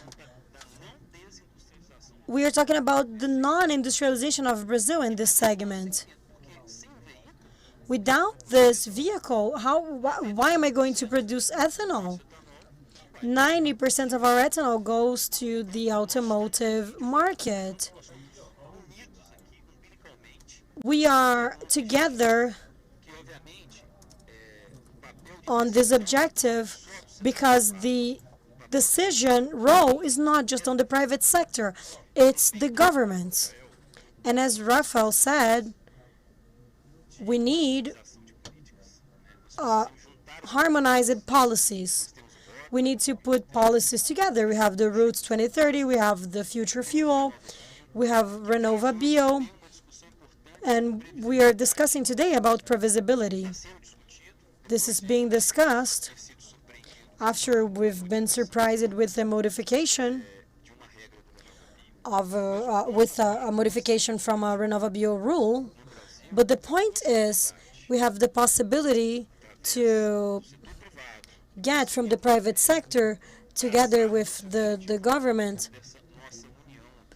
to trace a common goal from this union that we are doing. It's easy to talk about ethanol. I've been on this sector for over 20 years. Entrei no setor o dia que Pablo, a Volkswagen lançou o primeiro carro flex no Brasil. I owned one of the first flex cars in Brazil in March of 2003. There was a huge modification for the Brazilians. From that moment, they had the choice. And after that, we had the role of the government and the private sector of ethanol. We started believing in ethanol again. We started producing. Governments understood that this investment could add value, could add a generation of jobs and revenue, and we could see a lot of states promoting investments, growth. We saw in the Midwest and the corn production. We solved a problem at Mato Grosso. That was a problem. And from the production of ethanol, we have now almost 15% of the national offer. And that came from tax policies, incentive policies, and now we have a segment that is strong and is located in 19 states in Brazil.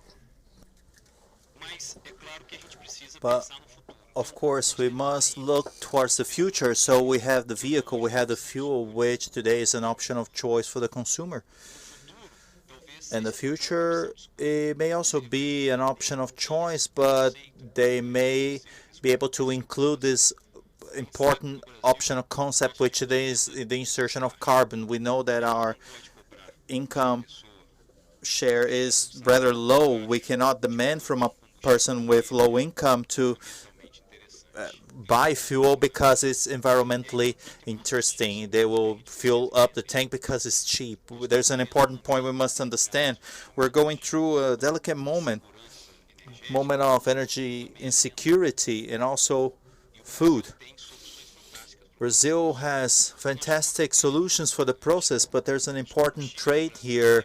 Fuel in Brazil have always been taxed with high tributary taxes, and when it is added to the current crisis around the world, we see what is happening, more expensive prices for fuel, and this process, as well put, I think Pablo put it, the consumer will make the choice. They start thinking of alternatives for expensive fuel, but there comes the answer from the public power. Let's reduce power.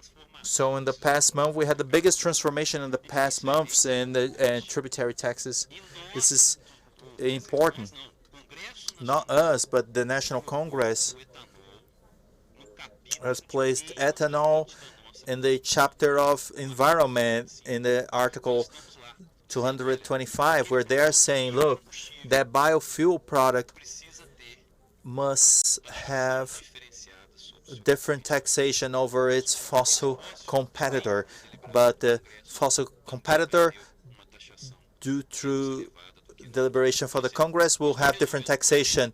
So we're solving a problem, which is the fuel cost through reduction of tax. This is important because it's a connection between two things: the automobile, the fuel, the ease to purchase the vehicle, and all that composes this choice by the consumer. From the producer standpoint, all we have far from the consumer, and I think everyone in the audience may agree with me, we understand and are used to understand very little of this choice. We were producers, we had the distributor, we had a gas station, you would produce the vehicles, you would establish your policies to sell vehicles, and things would just happen, we would sell. And today we have to feel bothered and must start to understand how the consumer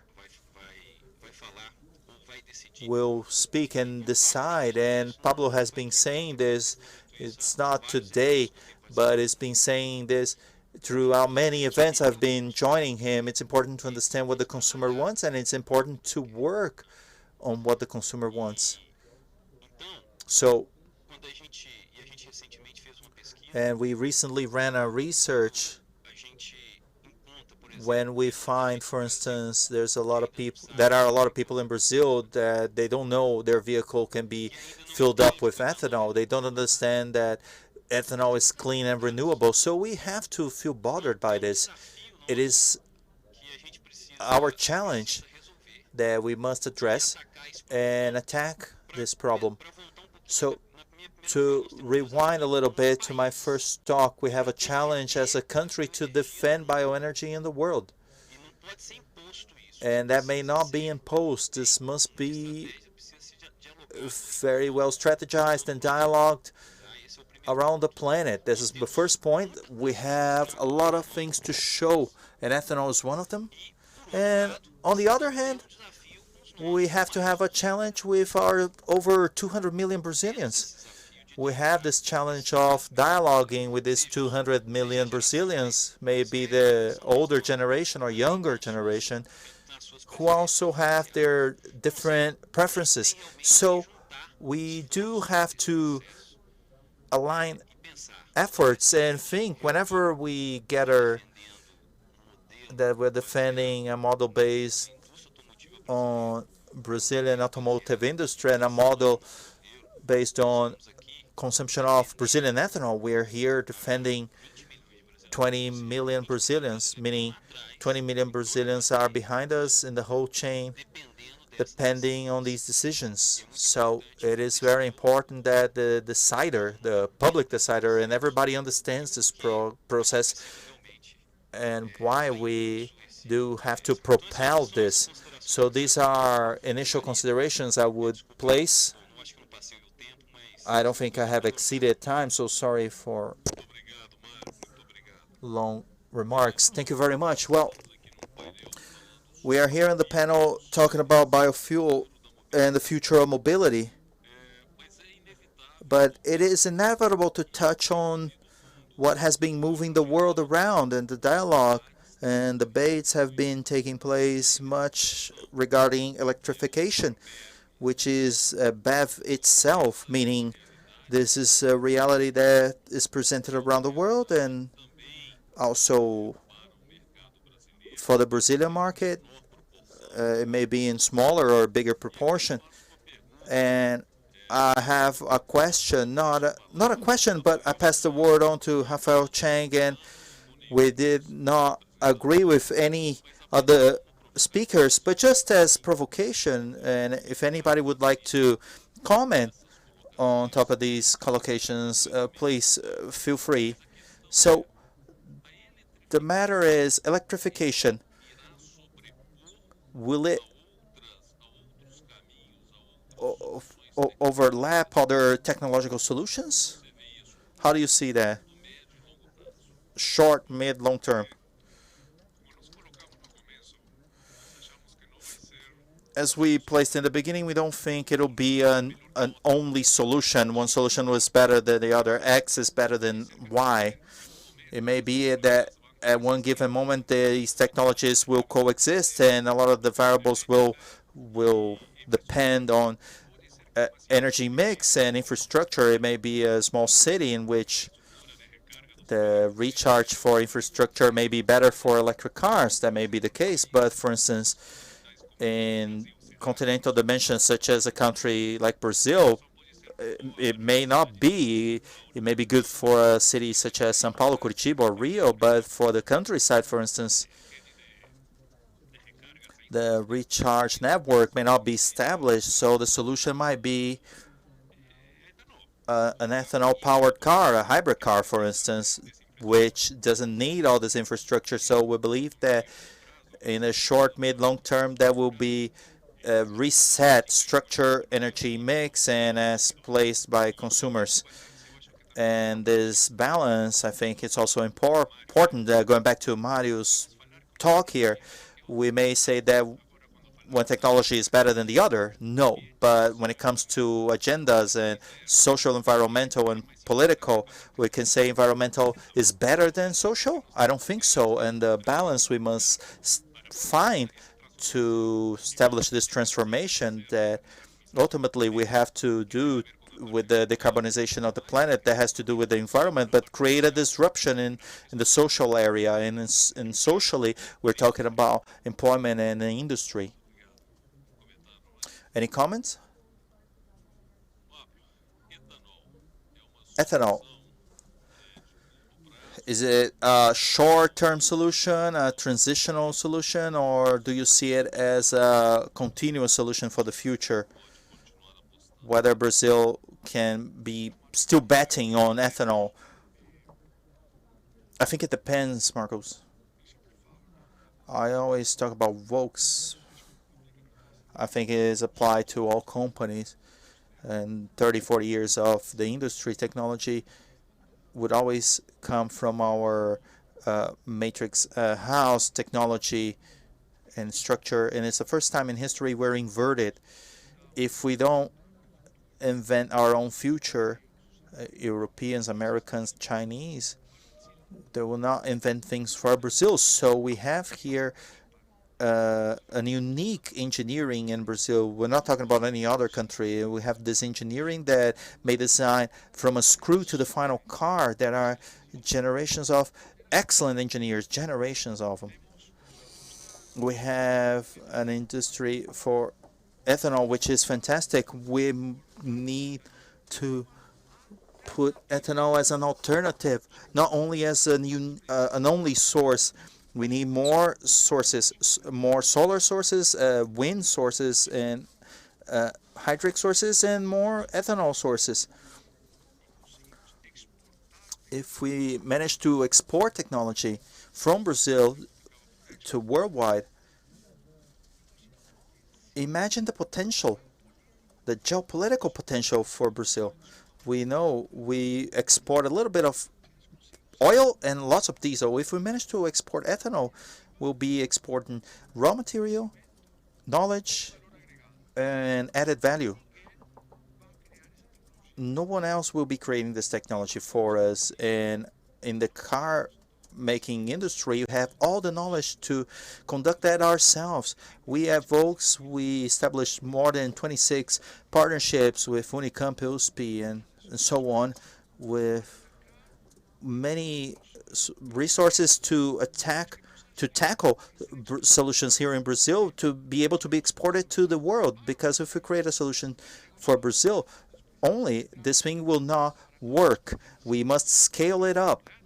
If everybody is to have an electric car, so for us to have a geopolitical future and social and economic, but again, this is only up to us, nobody else. Thank you. Tony Filosa, today there is great concern. We've been debating that in the sector, the matter of industrialization, the risk we're going through. Brazil is going through at the moment to get into deindustrialization. Before you are a CEO, you are a buying man, and you know the reality of the suppliers and the supply chain very closely by performing actively in this process. In your opinion, do we have today risks and opportunities? Could you elaborate on these processes and challenges involving supply chains related to new technologies, please? Very good. I think that, paraphrasing Flavio, yeah, it's up to us, but I see that more than a unique opportunity for present and future than a risk that, if real, but it's the best opportunity we have for the future. Stellantis, besides having very good local technology, we have lots of engineers. They managed to have a whole industrialization of cars from sketch of design to get parts fitted into cars in production. They have a great level of location. More than 95% of over 6 of the plants we managed around the continent. So thinking of a future in which ethanol is one of the technological answers that even at present may be agreed to use many solutions of electrification, and who knows, this opens a wide range of locations, once again, up with the sector. There is a chain of value related to traditional values that must be engaged within this process, a possibility, just the same way as Stellantis will be doing, to locate flex fuel engines to electric engines with different levels of electrification, as I imagine to be an enormous probability for opportunities to bring forth new businesses, more qualification of work, and more territorial development. So in the logic of what is to come, I think Dr. Rafael said a revolution as never seen before in the past six years of industry. Brazil has one more opportunity, which is ethanol, to transform with the government that into a unique opportunity of further localization, of a new wave of localization, with much more optimism related to opportunity than pessimism connected to risk, which is what is to come for Brazil. Thank you very much. Regarding this matter of reindustrialization and deindustrialization, just some compliments, if I may, not necessarily compliment, but this concern is a concern that we usually talk regarding the future, but it is happening now. The matter of industrialization in the country and the risk and opportunities we have must be decided now. We don't have time to wait. A design for the future or a bet on technologies for the future. We must work on this right now. A partner joint work with supply chain universities, sucro energy sector, not only themselves, but each one in their own specialty and technologies and special, but the matter of industrialization occurs as an opportunity and maybe as a great gap in which the main countries go through or have been going through along the years. So a country to industrialize itself have to dare. We have to dare regarding the process of industrialization. We have to defend the 1,200,000 jobs the automotive sector generates around the country. We are responsible for a whole chain. The very supply chain and auto parts alone, we're talking about 500 companies. We're talking about 98,000 companies that compose the ecosystem of auto car making. So the matter of industrialization, if we leave this debate for the next year or 2 years, we'll be losing not only time, we'll be losing time that we won't be able to get back. If the sector does not face this dilemma as of now, to provoke, in fact, what we must have in terms of industrialization, what are our technological feasible routes for competitivity in the automotive sector, will be losing the great opportunity, as has been said by the doctor. It's not a matter of time. This is the opportunity. The future is up to us, and present depends on us.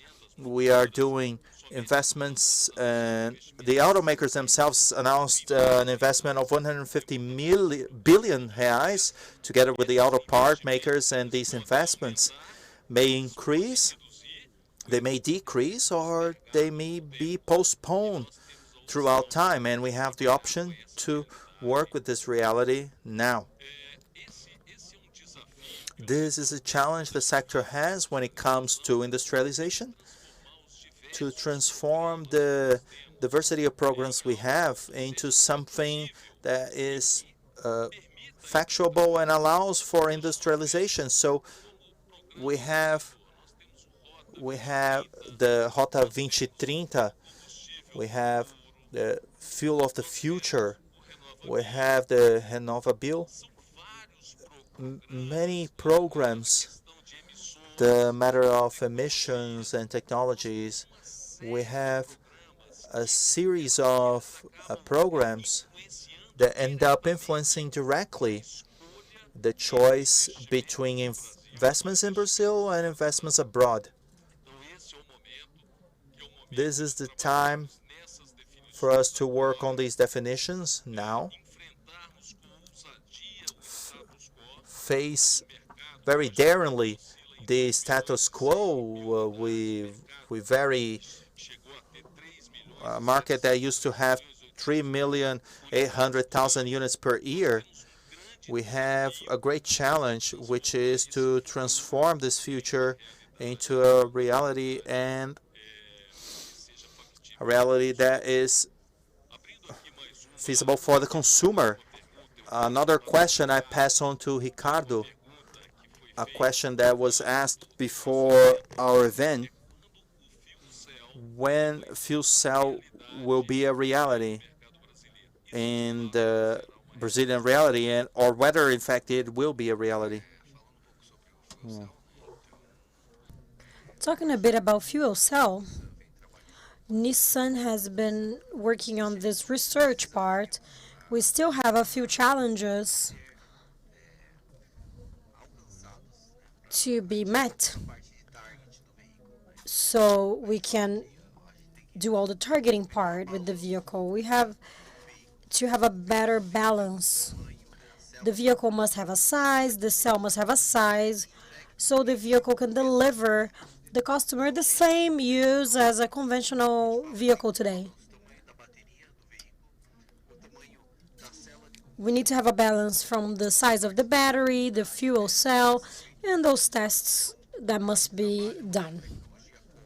We work in core technology regarding development of the cell, and we will be implementing on a vehicle on the next few years. On those challenges that we are working, we are reforming externally. That left the cell very, very big, so it's now going to an internal reform with the cell being more compact and cheaper as well.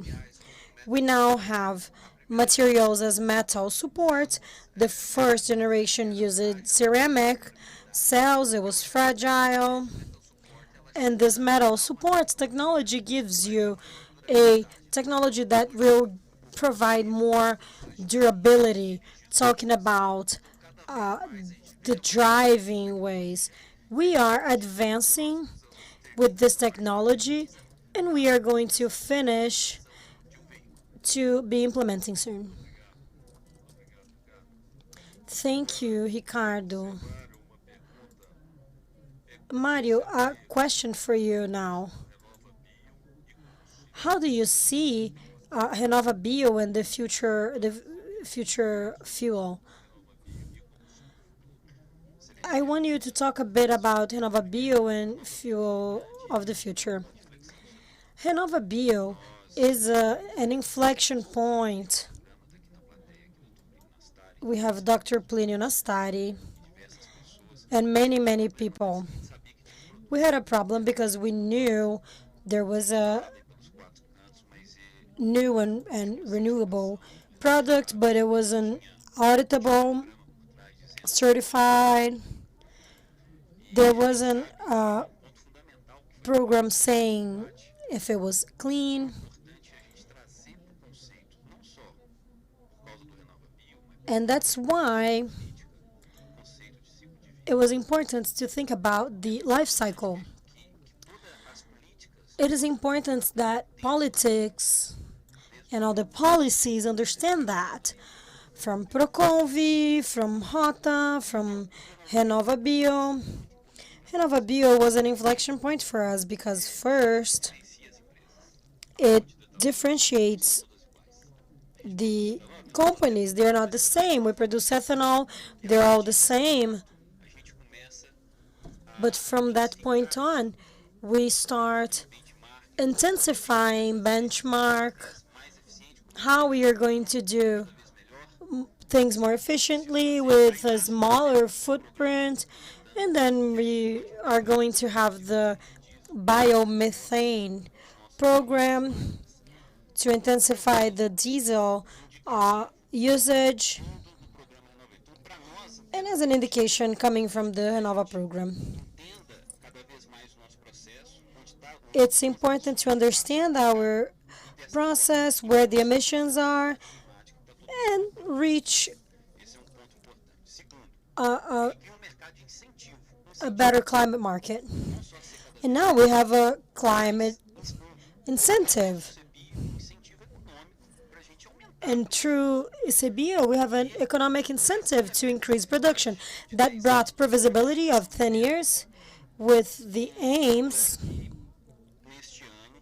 And this year, we saw the prices increase at CBO. I don't know if, I'm not judging if it increased too much or too little, but on the 3rd years, pricing was interesting. And on this confusion on tributes, there was an additional for ethanol and the producers. We saw that as an incentive. We saw the increase in production and then the increase in price. That is why I'm saying we need to keep the previsibility of the program. yearly aim is an yearly aim. It's not an aim for 2 years. If it's for every 2 years, then we gotta change the law, we gotta change the name. But we must have real aims. And then every year, we are going to be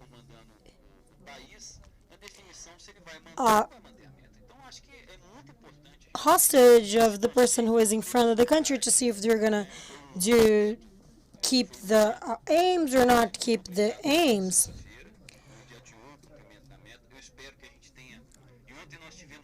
I hope we are going to have the opportunity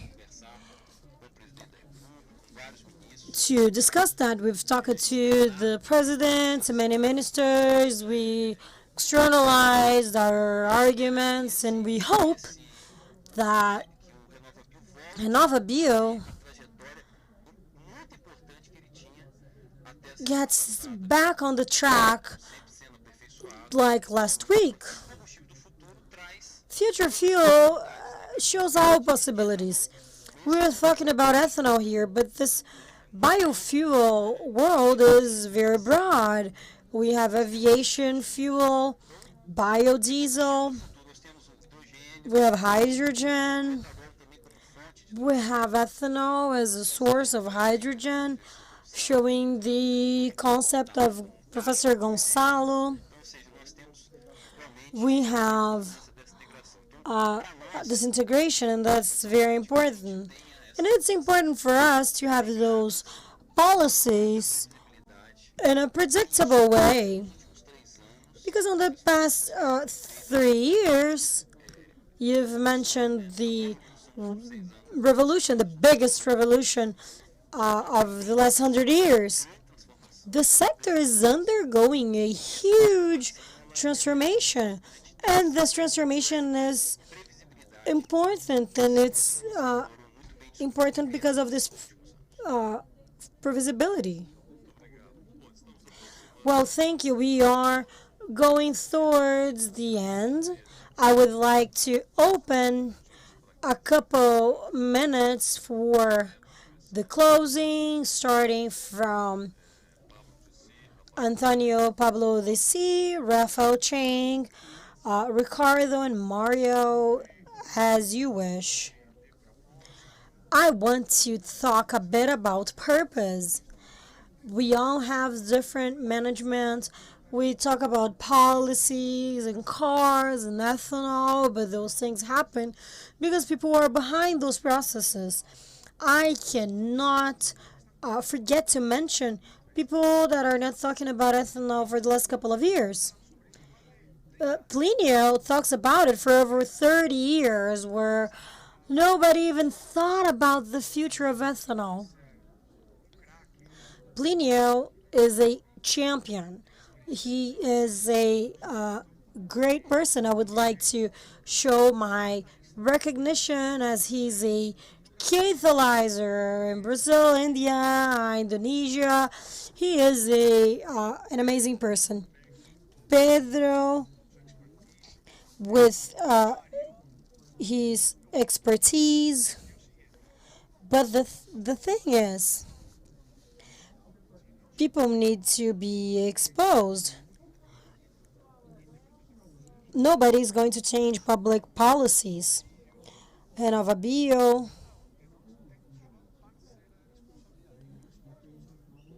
and whose responsibility is this? Ours.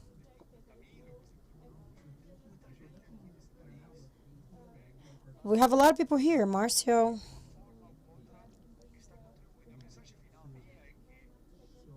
My final thoughts here is that with all those good players, we are working well, integrated.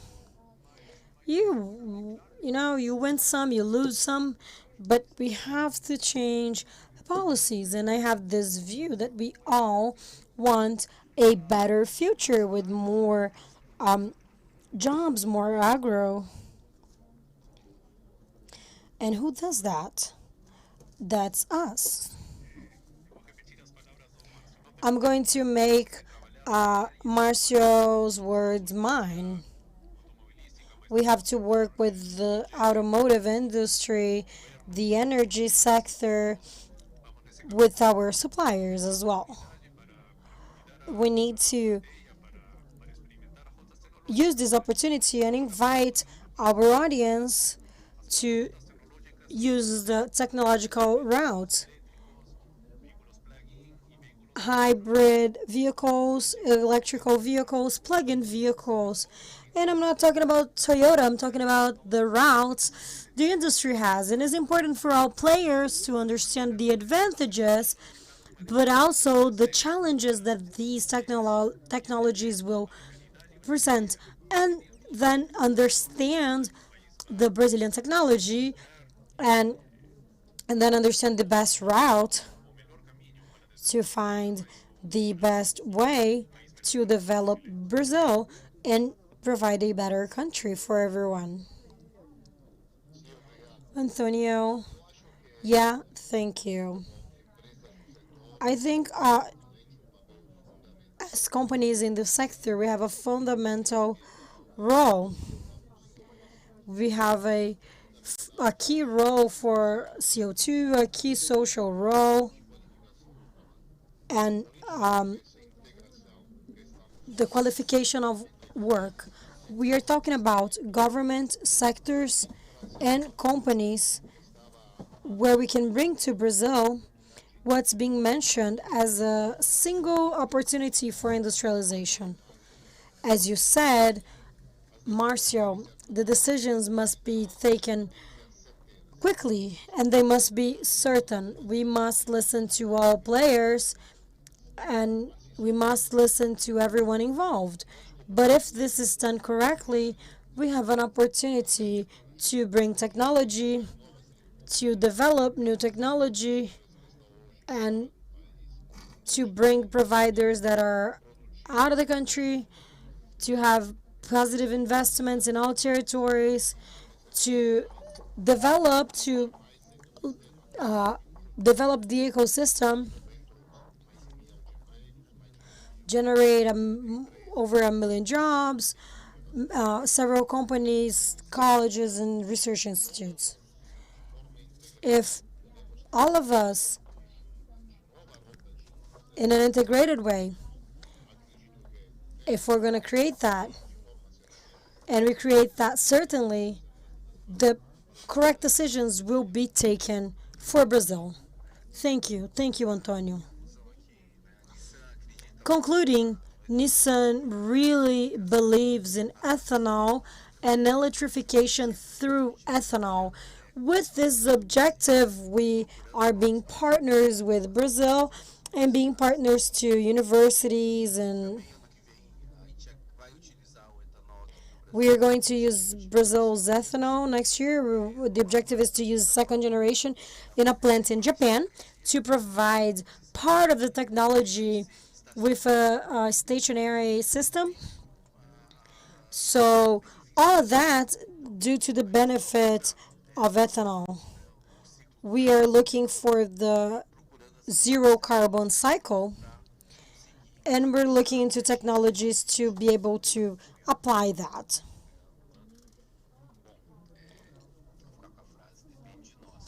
It depends on us.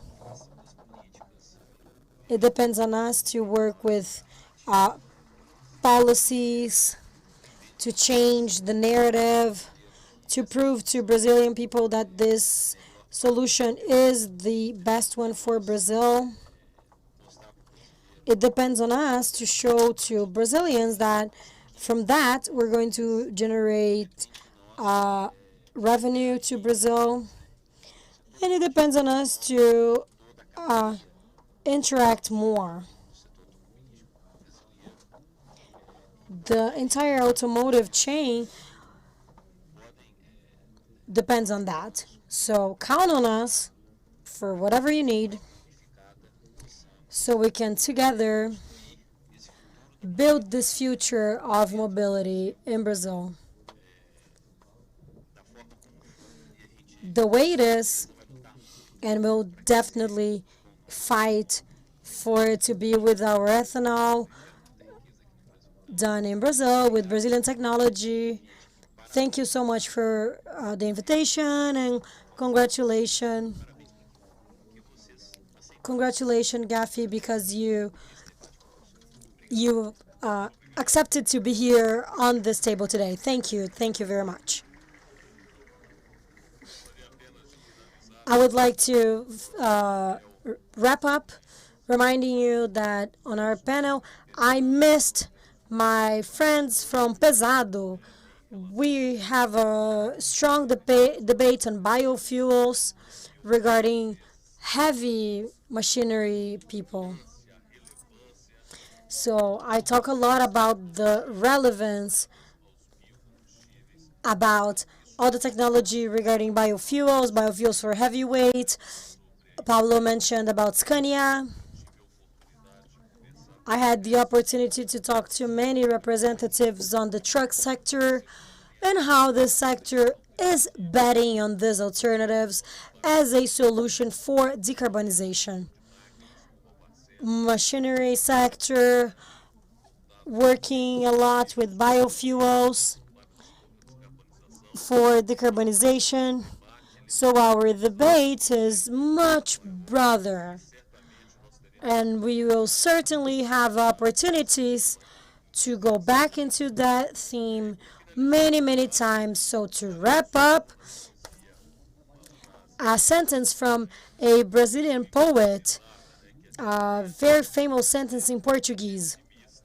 The difference from pessimists and optimists is that pessimists suffer before, and we are optimists. We believe that we are on the path for a country with less carbon and industrialization and generation of jobs. Thank you.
Muito boa tarde.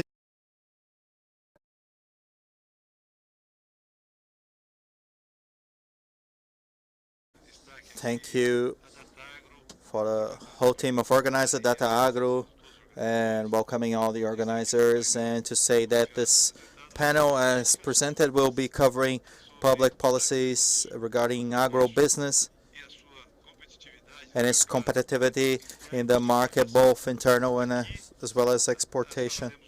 Sobre ampliação. We'll talk about broadening and growth of our productivity, as well as preparation of the market for preparation for foreign markets. We'll have important contributions here. I'll be moderating, and by my side I have the state deputy here in São Paulo, and I have Marco Fujihara, who is also our executive coordinator for the Brazilian Forum for Climatic Change. Also, we have José Costa Filho, besides being a counselor for important companies regarding agro here in the country as well as internationally.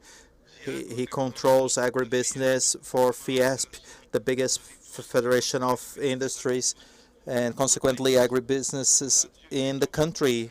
To my right, Arnaldo Jardim, besides being the president and coordinator for the Parliamentary Front for the Juice Energetic area in the Congress, is federal deputy, vice president of Parliamentary Front and agribusiness in the country, and is our coordinator for Southeast region in Brazil for this Parliamentary Front.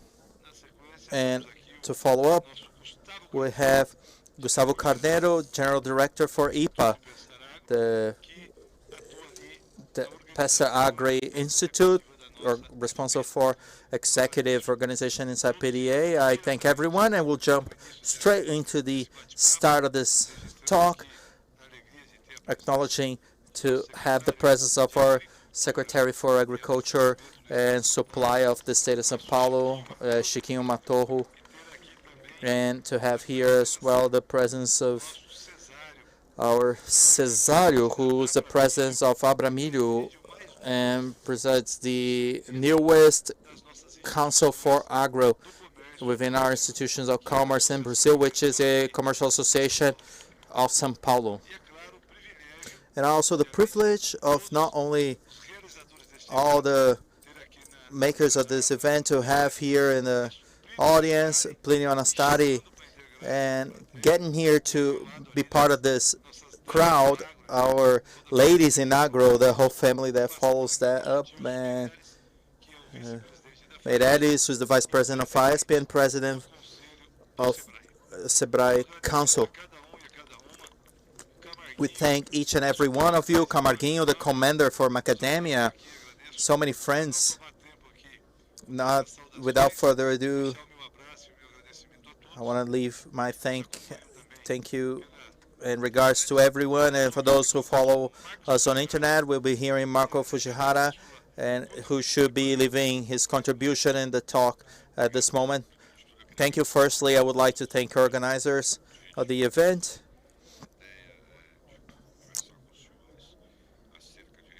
Nice to talk to you about regarding regulation, especially on something as complex as climatic change. I think it would be interesting, considering everybody is talking about the carbon market, and regulation seems to be the important north in the compass when you intend to create a good market. A good market is usually a regulated market, and there's a lot of confusion nowadays when it comes to carbon markets, SEMBIOs, and how these things can be fungible, how we can have fungibility if there is such a thing. So the idea of regulating these issues seems to be absolutely necessary. We had 2 months ago the adding of a federal decree that wishes to add a few of the economic instruments inside the climate change subject, which I believe absolutely necessary, so we can end up having in the future a possible market which the carbon matter may be transactionable, and how these things can be fungible with other issues such as semi-bill and other things. I understand regulation is a specific point and an important point, and the regulation of markets is more complex than it usually is, because it goes over not only through regulation of inspection agents, CDM, and the sorts, but it also goes through the market actors, the ones that work with the market and work within this market. It's not very different from what there is in the market. Capital market is market capital is not only the way things are transacted, be them over the counter or the very stock market itself, in which by enabling transactions you issue a title or you insure a title, but that is what will be happening in the future market of carbon. And there's a lot to be worked on top of this. So actually, public policies in Brazil, this May decree, it was a little bit delayed. It was a little bit late because the last one came 13 years prior. There was a second attempt to try and regulate that. Certainly, it would be more productive whether we had a project for law, juridic security would be more appropriate, but considering we are going through this electoral year, to be able to pass that through the Congress, a subject of such complexity, we would be wasting a lot of time in this discussion, but nothing stops us from being regulated in the next legislature, considering the parameters being established in this decree that took place in May. There are some important parameters there. The first one, for instance, it shows that the matter of carbon is a financial asset. Being a financial asset changes completely the way of thinking of many things. What is an asset? If it's an asset, it has to be embedded within the transactions, the possible transactions within a company. In agro, this is more complex because it's necessarily connected to the carbon stock in soil, the kidnapping of any agricultural activity, but the amount of carbon is contained in soil stock. For that, you have to quantify it and specify it, and there's a certain, but I understand it's believable, and it has been established as an asset, not necessarily a commodity. I believe this is a public policy that the decree has established as important. I understand this is rather interesting from a transactional standpoint possible. I'm not only considering financial operation regarding tradable and commerce. I believe there are other kinds of collateral operations. I believe there are kinds of operations in which carbon could work as an insurance for something. For instance, in Costa Rica, carbon is a guarantee for debentures for some years now. I believe we should start to think about how things can be led this way in terms of collateral here in Brazil. I think we have a long path to run, and certainly a good path. Another thing this new regulation brings forth that I believe is important is the fact of having registry logs for transactions. Why there is a custody chain for transactions, so you don't transactionate something twice. A CGP is a way in which people register their transactions, so you don't sell it twice. May it be stocks or anything of the sort. So the log of these transactions have been placed as an important part of this new regulation, which is the way these registries start to exist. The challenge here, and for a lot of people from agro, this is important, is how to get things fungible with other things. For instance, C-bill. Yeah? How can these things converse with that? Sibyl is going through a critical moment. Who's been following the market knows, but I understand there has to be some kind of formalizing of this fungibility. We have not reached this stage yet, but certainly we'll get there. Another matter the decree creates, this new regulation creates, besides the matter of transaction logs, neutralization logs, and compensation logs for carbon. Besides that, it creates another important step, which is the sectorial plans for climatic change. Everybody knows, I will not retell the story to ladies and gentlemen. Everybody knows the Paris Agreement, and everybody has committed to reducing these emissions. If there is such an agreement, and diplomatically we sign this agreement, and this was referred by the President of the Republic, it means this one is active. How can we fulfill the goals established in this accord? So it is up to the economic sectors to work their reduction goals, and this is what the decree creates, this regulation creates, including agro and other sectors will be working on their reduction curve of emissions along the time. This seems extremely important in a way to understand that everyone has commitments, which is different from the Kyoto Protocol, in which some countries had reduction and others didn't. So in the Kyoto Protocol, you would split the world in those who could reduce and the ones who couldn't. Now everybody is in the same game. Everybody has to create their emissions one way or the other.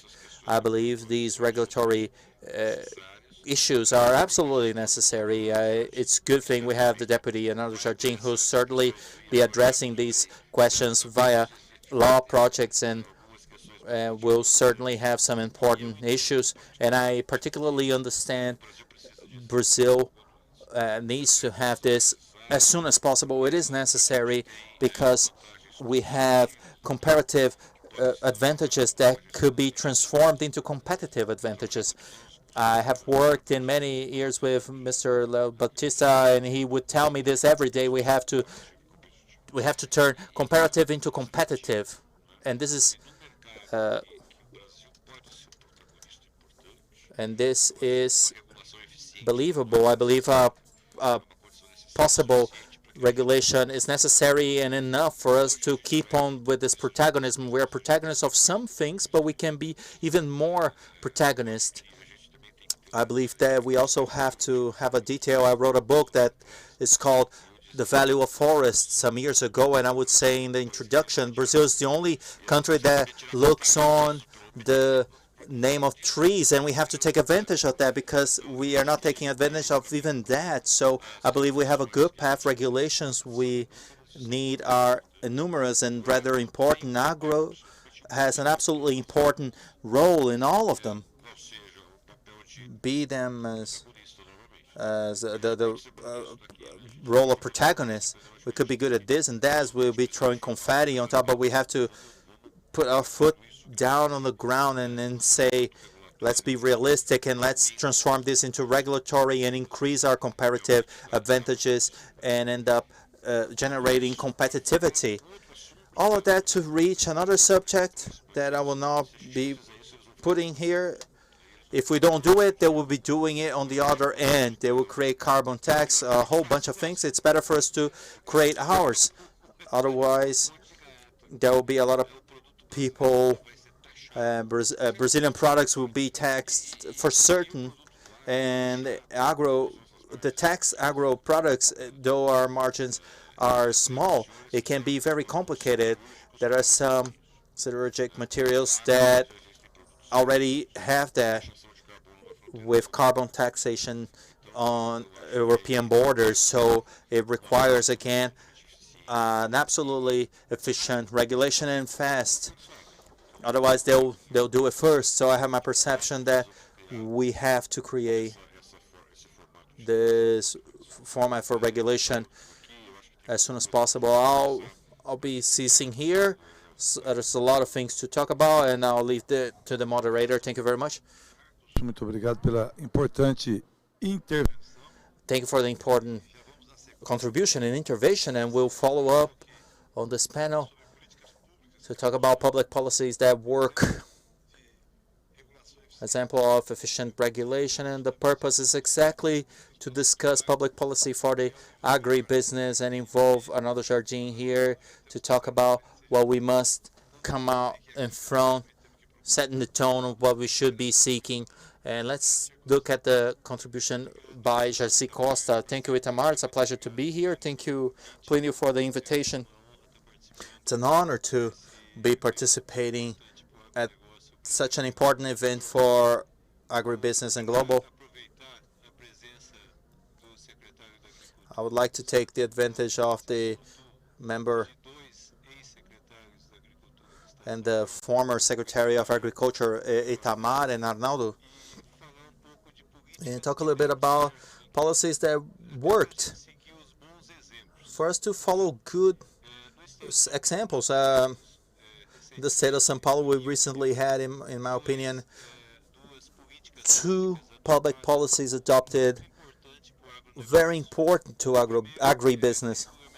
First is the regulation of state of São Paulo did the regulation for it was an intense work of negotiations, rather intense,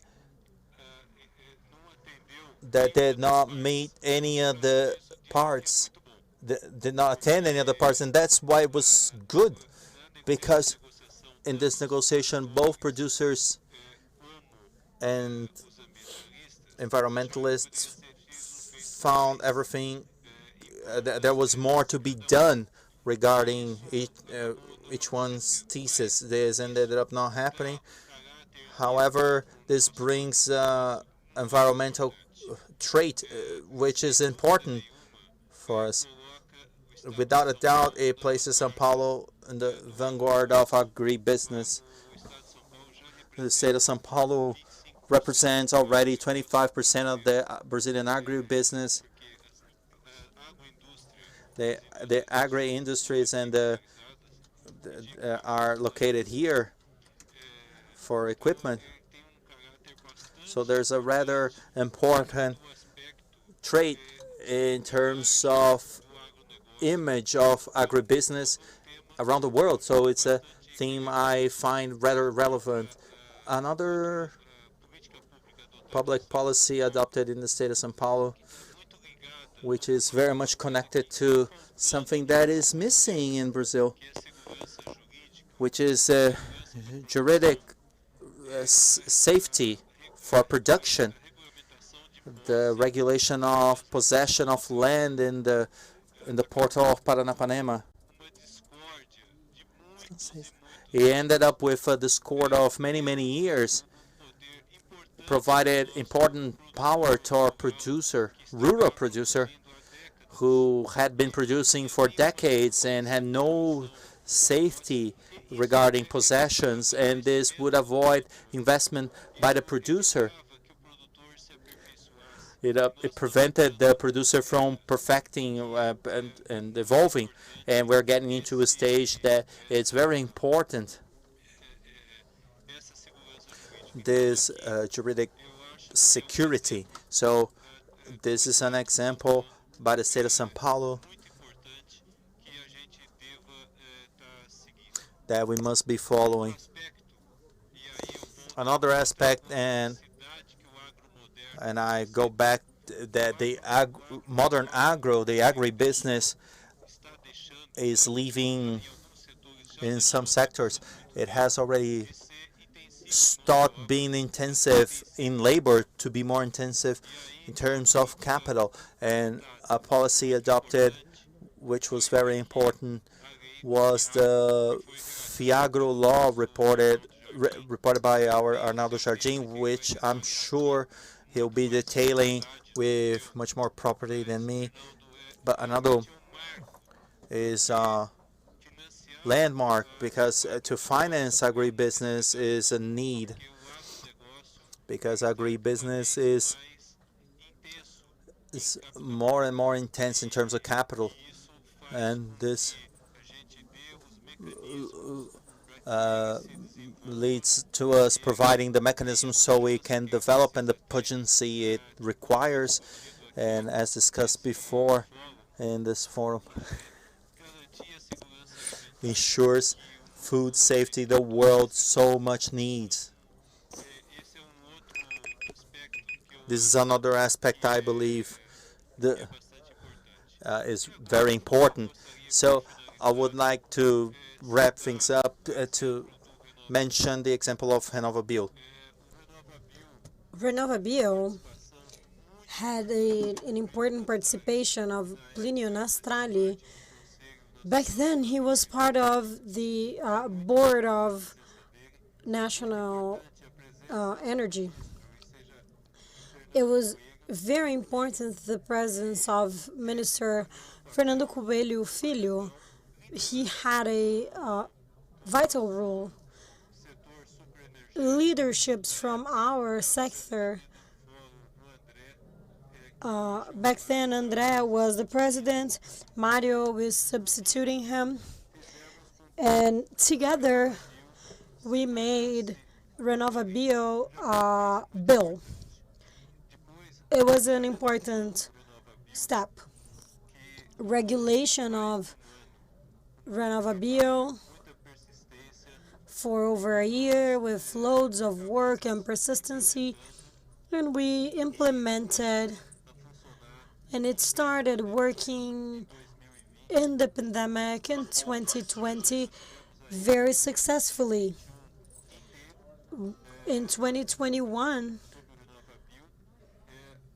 we had an entire year about RenovaBio. We had fantastic results on decarbonization and in the aspect of being an example. And Marco Fujihara quoted RenovaBio's decree that was edited by the government and its setback. And it created a relevance. It has been discussed in many forums, but it's programs like this quality that must be references for our development. I know we are still missing a lot. I think Fiagro was something to remember, but we need more. This carbon market, we must work on the advance of this regulation, because that will provide the pungency and the strength for our agribusiness. So my contribution is on that sense, and I would like to pass the floor again to our state representative, Itamar Borges. Thank you. As usual, you cover a lot. Agribusiness is for that. The presence of the players of the sector, companies, Jacir, André, Mario, and all, Graziella, that is on a new mission now. Plinio, that is always there with friends. Plinio, you are a leader. The leadership you provide is extremely important. The speech from our federal deputy, I must highlight. Arnaldo, you have been doing a lot of work as a congressman. You are playing an important role. We have to thank Rodrigo Garcia, our Congress, and the producers, the leaders of agro that are looking for the solution and they're now going for a new era with legal safety. And you have been contributing a lot. The floor is yours to give sequence, but I could not forget to highlight you. The floor is yours, Arnaldo. It's with great joy that I start speaking today. It's an honor to be part of this forum.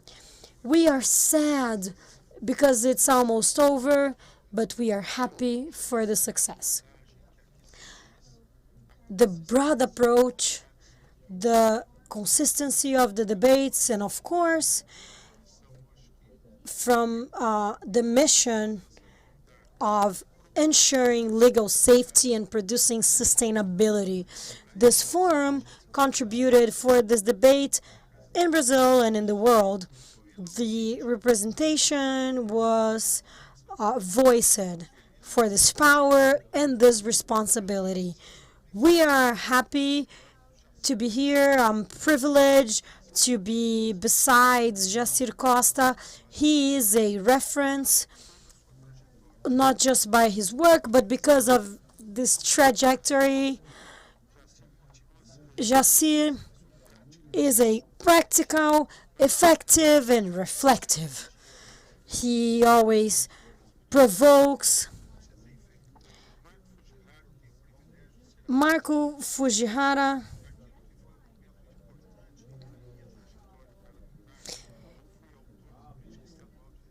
he was extremely important for my trajectory when I was part of the sector of solid residues. Marco inspired me, he helped me, and I would like to thank you so much for that. We have an effective regulation, and that is what it provokes on the field. On August 18th, we're going to have the Clean Field Day. Brazil is a world champion of aluminum packaging. Recycle. International reference, 98%. Brazil is champion of returning sustainability regarding packages. And it's in the only sector that they are champions, it's on pesticides. I'm happy to be here also besides Gustavo, and I want to tell you that Gustavo is here replacing another friend of ours. I'm Director of Infrastructure and Logistics of FTA, and he's the Director of Instituto Pensar Agro. We are here as partners, and the Institute is supporting, and he's now Executive Director, a young, talented man that helps us a lot in Brasilia. You will hear about him a lot. I want to thank so many people present, so many, but I will highlight because they have to do with the theme. It's not just because I like them, otherwise I would have to quote all of you. I want to talk about Mário Campos and André Rocha, and I want to talk about Minélio, that represents ProBio, talks about biodiesel. Thank you so much for being here. We are talking about public policies that are efficient regarding regulation. Just to contextualize, we need regulation policies because we have a state reform ongoing. This huge state responsible for the economical production, the gigantic state, the state that was absolutely concentrating. Remember the sugar quotes from not long ago. Now they are replacing to a regulating state, not a provider, but a regulating that disciplines and establishes relationships in the society. But regulation policies were needed before. You had to negotiate with the executive. The reform of the state, where we have the legislative, we have a bigger balance, and we can have a more proactive society that demands regulation policies. And how can these policies dialogue with the agribusiness? That's our focus. Guilherme is here from UNEM, the Union of Ethanol Producers. I can just see you now. Those are all segments that talk with the policies that we will discuss, the regulation policies. Jacir mentioned something important regarding sustainability. The primary sector has shown dynamism that other sectors don't have. It's a post-BNDES, and the agribusiness has responsibility for 30% of the financing of the sector.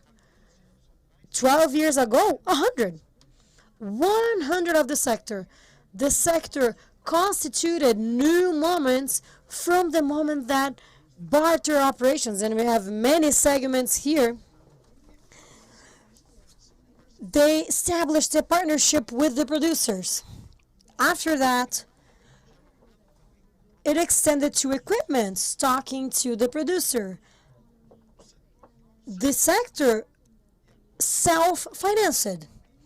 And now with the new agribusiness law that regulated CRAs, CPRs, we had that adding to the AVAL fund, and that all allowed, if we can give sequence, Fiagro, although very young, they are now going to be inscribed on the B3. We can have it next Monday, the launch of B3 Fiagro. And we can have now over 40 Fiagros registered, handling 23 billion reais in investments. Think about the transformation potential. End quotes. We have 53,000 Brazilians that bought quotes from Fiagros. It's the money that arrives and where they're putting it as well. People investing in the sector that improves the dialogue with the urban sector, because many times they do not know the sector. So we have an example of a good example of regulation where the sector goes for alternatives of financing. Now, moving on to logistics and infrastructure. A competitive sector from door in needs to have regulation policies helping to provide an efficient infrastructure. We are talking about crop flow, and we are talking about the sector. The parliament, we can say, had a good homework on this recent past. We regulated MAR-BR, all the coast ship handling, all the railroads, and that's important potential regarding investment. And we deepened the PPPs. Local experiences, the proactive solutions with the state. And here in São Paulo, we have discussed partnerships as well. Those quotes added important value for the experience. Jacir was involved, and the ethanol agreement. But the word is stop leaving it to the states and strengthen partnerships. That's a motto that we should have for regulations policies. We want to talk about regulation. This was mentioned by Jacir and Pra. Unfolding of the forest codes. This is a contract to say that we would pay installment for part of the properties with this environmental commitment of a percentage that is from 20 to 80% in the Amazon biomas. And that has to do with private properties. The sector was able to do that for our joy. Fortunately, we have to celebrate that the sector paid that fee. The sectors of, for example, of sugarcane in São Paulo, if I'm not mistaken, you can correct me if I'm wrong, but we have about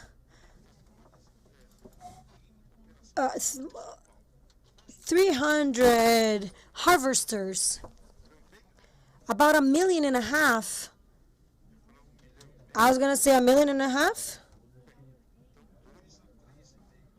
2 to 3.5. Let's say 2. Only in mechanics and investment that this sector paid 6 billion reais. If you're happy, this was something that was paid. Productivity was almost 3 digits. It fell to 78 tons by hectares. It was bigger even than the investment. The sector is paying the price. A lot of times we are not being able to say that to the reality. We have a plan of low carbon agriculture that's being implemented. I congratulate Itamar, the state representative Rodrigo Garcia, that is doing that in a significant way. And just not to go over time, I want to talk about something that is important. And I want to mention a player that we are very proud of, the father of Renova Bio, Plinio. We are proud to have Evandro here in a mobilization that all the entities I mentioned, we had an approval. The recognition of biofuels. The green economy, the low carbon, and the architecture of Renova Bio. I'm here just, preaching inside the church, but some people are out of our bubble, and this will be here for people to reflect upon. When you create an indicator, and on that, we take into consideration the practice, you take into consideration the capacity you have to deliver your product, you put pressure about the efficacy of the system. We know that will all will unfold. But what are the ICBOs? And with great pride and the support of the segments have been performing this function. And there's another front that I mentioned. Marco Fujihara knows of this, and I got help, and I'm the coordinator of the front. I'll be saying the full name and nickname, the Parliamentary Front for the Implementation of Economic Instruments for Environmental Preservation. The front. Who did I inherit it from? From our dear Menchistami, who created it, and after succeeded by great tributaries, then I provided continuity to it. And this front studies matters of green tributation. How do we incorporate external factors in decision making? How do public policies incorporate these concepts in order to choose not only based on the cost sheet, but based on a more abridged vision of the segment? So this is constituted in the front, and in this front we have been running a comparative analysis, as Fujihara says it, competitive advantage for our C-bill. Yeah. If there's another one, please let me know. But there are many green currencies being implemented around the world. We have recyclable credit. There's a decree regulating this, reverse logistics regarding recyclable materials, and CBU is the most elaborated and sophisticated green currency we have ongoing. We have to make it available around the world instead of teaching us morals and lessons to get CBUs to make the decarbonization process to be present. It was said by Toyota, Volkswagen in the previous round. This is what motivated me to be a member of the amendment, the C20 route, to provide it from IPI, able to provide IPI to vehicles. Regarding the wheel is the most improved matter for environment. I'm a great supporter of the Renova Bill. I support this movement to say that the dialogue, especially with the entities we have not been enjoying, which are considered threats to the biofuel, the biodiesel sector, does not celebrate that in any way. What happened? We had a reduction of B13 to B10. The sector paid a price because of this. The allegation of reduction of mixture that could generate a economical gain was never proved to be true. And there was a desarticulation of the sector. We're supposed to go to B14, as Senator Rocha said. Had we had the B14 ongoing, would have an emission of CBIOs much bigger, and maybe CBIO would not have reached the price the government said it was harmful of 200 reais, as it was a relationship of offer and demand. If you widen the offer, you'll have a higher price. We're getting a decree issued by the government that sustains some laws by Renova Bill, and we've been following that with Dr. Plinio, our friend Plinio at CNPE, when we, 2 years prior to the pandemic, discussed the revision that was done for goals for the Renova Bill and all biofuels, and we want that this sign of questioning. We are I'll be finishing in the exact time. So to be understood as an invitation to dialogue so we can discuss goals for next year. We understand the government has been suffering pressure. Me as a parliamentary have been discussing to reduce ICMS for fuel. That's why we battled for the PAC-PIS and to reestablish competitivity for ethanol. That's why I voted for PAC for the trucker aid, and anything we can do to fight the crisis, we're willing to do so. But to wrap up, I say, when we debate regulation policies, there is a very expensive theme, okay? Just here called legal safety. I call it legal safety that ensures continuity.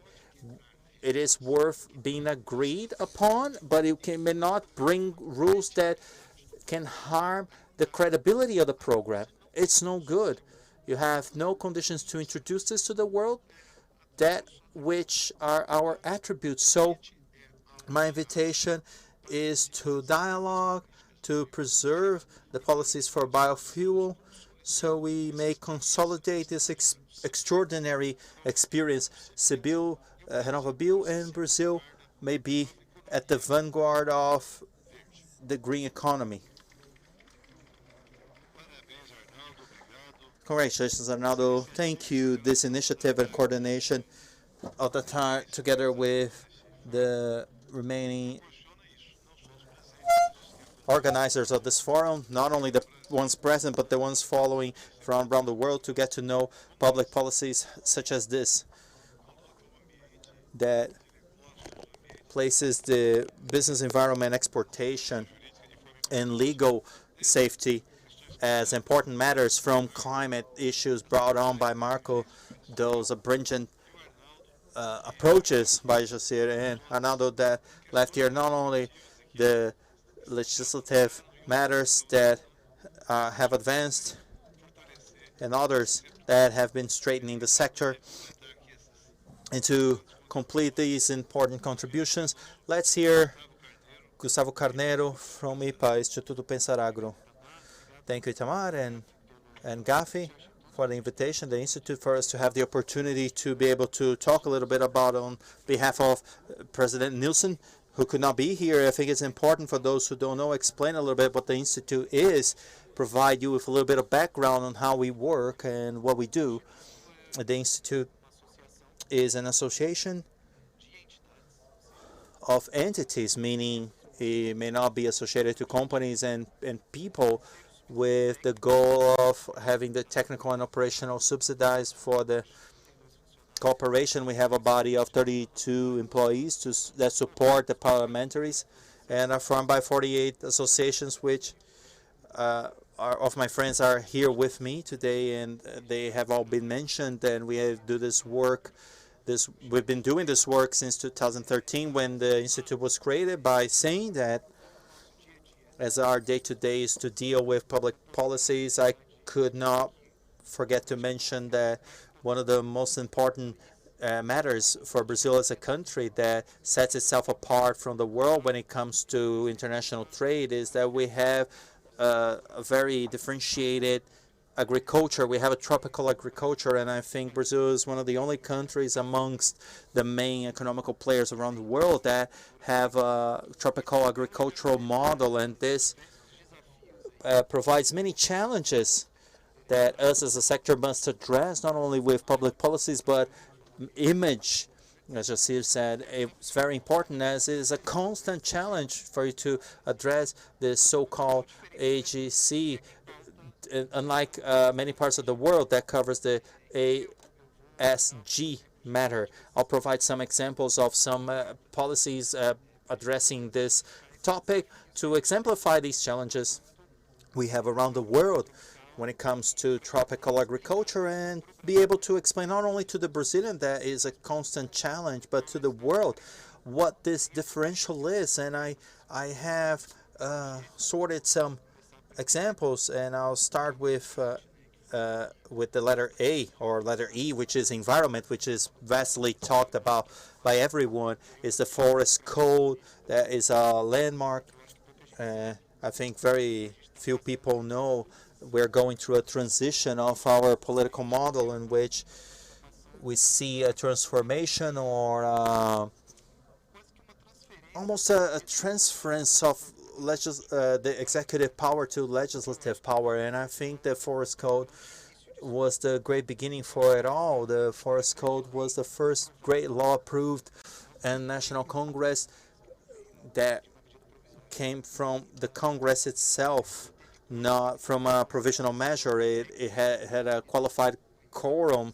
It could be an amendment, but it was not a great law, and it's rather very much questioned because it does not understand the Brazilian productive model. So it brings me like some kind of hot heat for our topic. It's a public policy that it ran an X-ray of the Brazilian reality. We can have the least bit of traceability of what property is. Of course, it's the declaratory. It depends on the regulation that has been applied on many states. It came into fruition legally starting in 2018 by pressure, and I believe it's an efficient policy for the environment. Another that is very much forgotten and key that is still being discussed, not approved yet, is our model for environmental licensing. Our constitution preaches that any activity that is potentially polluting or degrading to the environment, it needs authorization from the public power to work, and we have no regulation regarding this theme as of yet. All the norms come from has no safety that any other law has. Any rural property above 1,000 hectares are still insecure to be questioned by not having the license. For example, the environmental secretary of Bahia, one of the creators of the famous LAC, the license for adhesion and commitment. Everybody knows the impact that activity will be providing, and you commit to those conditions. The environmental body, the competent one, stipulates, and this is the secretary then invented this model to obstruct the bureaucracy for the paper analysis and unnecessary most times for the environmental impact. And this secretary informed us that if they stopped receiving requests for licenses, so if they stop receiving new requests, they would take 25 years to analyze all the pending requests. So it's a legislation under discussion. It's been approved in the chamber, it's in the Senate. It's very important to address the environment. Now, when it comes to governance, I think a revolution that has been talked about by you, it was Fiagro, not only because it brings the market capital close to livestock, but it brings professionalization to agriculture, meaning you bring to the managers, the managers of funds, the responsibility of analysis, but not only governance of the property itself. For it to be inserted inside Viagro, they must meet these criteria that are globally demanded, required, and you make way to any physical person to be a producer or a landowner through the Viagros. So it's a revolution in the area of governance, and I believe that the widening of the scope of PDR with the inclusion of Agro 2 law by Pedro Pion is also a revolution. If we observe the amount of resources these new instruments is repressed demand that nobody had any idea was taking place. Without governance, this won't go through. The money will not reach the other end, and we have been noticing that less and less the Brazilian government has been having conditions or subsidize the creators. So due to these hard realities, we must address these policies, and this is a great competitional advantage, and this is the discourse. Compared to the world, we are far behind, and we must advertise that and start translating what the livestock and agricultural scenario is in Brazil. Regarding the social aspects, I believe that all actions commented here address a very important matter, which is production cost. The lesser the cost, the more you can produce with less fixed costs, and we know very well the curve of offer and demand. The bigger the offer, the lesser the price. And when it comes to product, with the global crisis we've been having, I believe all these actions come towards that line of thought and access to food. We usually say that in our internal debates, that the ministry and the public power must look upon agriculture from a different angle. We talk, usually what happens is the rural producer, the one who contributes for that to happen, is the taxpayer. So deep down, the ministry is there to serve the citizen, the food, not the production itself. That's just the means. If we start having a discussion regarding food, I believe we'll have many challenges, and this address most of them, but a different model to sell what is done, not only by the parliamentaries, but the agri-business as a whole. I believe this is a matter that addresses social aspects and many others. We had great debates, and I think great flags of the parliamentary front for agribusiness addressed one way or another the social issues. There's the matter of the discussion of landholding regulation. There was a record level lately. So it deals with the social aspect. We put these people out in the market and provide them conditions to be producing and work. And this also addresses the social matters. I could go on for hours mentioning social examples which were rather polemic and rather important for our discussion. The rural food, which seemed to be only another tax, but it's a way to subsidize the rural retirement for the worker. These are some of the themes that have been worked on. I wanna leave here a final message, so we have time for a debate. Many of the times in this past 10 years, I feel honored to be with all these mentors regarding the work that's been done there. One thing I've been observing is that most times regulation and approval of a law is not the end. Only the parliament having a discussion, we have wonderful results, and I have some examples. The indigenous, very polemic talk, it's not only a discussion about indigenous matters, it's a question of property owning.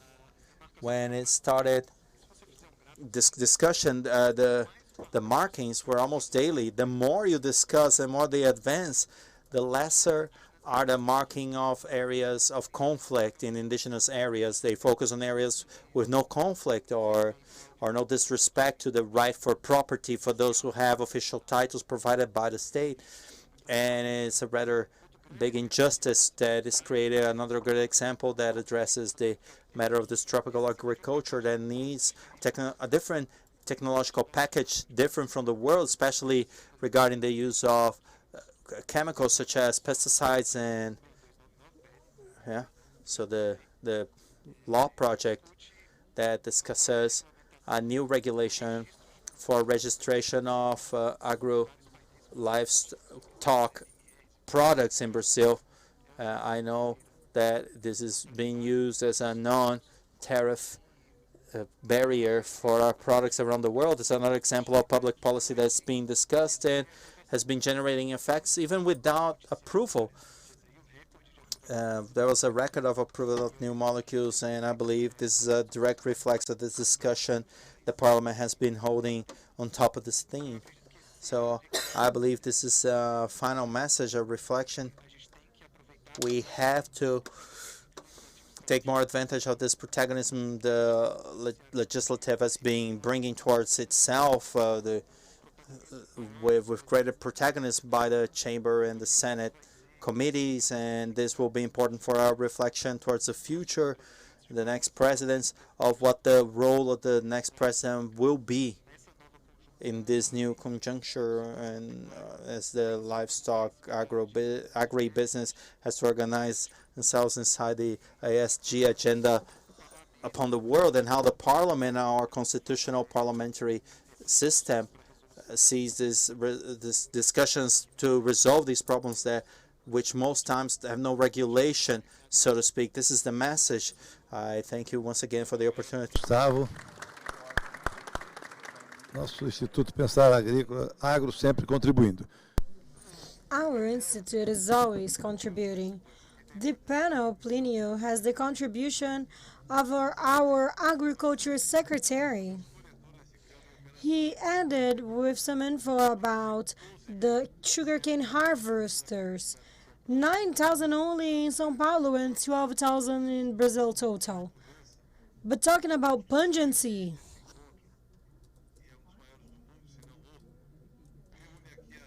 this is one of the biggest encounters in Brazil. It is from cattle, farmers, Abra Frutas, ABPA, Datagro, our strategical intelligence of the sector. They're definitely leaders of the sector, and they deserve the strategy. They are leaderships. They are leaders, and we own a lot of the intelligence of Datagro. On the Energy Forum, we have Maisal, the Rural Society of Brazil, our president Teca, incorporating with us, UNEM, the Union of the Ethanol Producers from Corn. And we have some time before we conclude if we have any questions.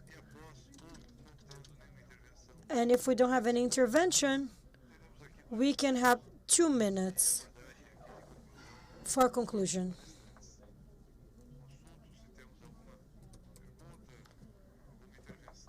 Do we have any questions from our participants? If somebody wants to ask a question, you can do. Otherwise, we're going to have final thoughts. I was thinking about 2 things.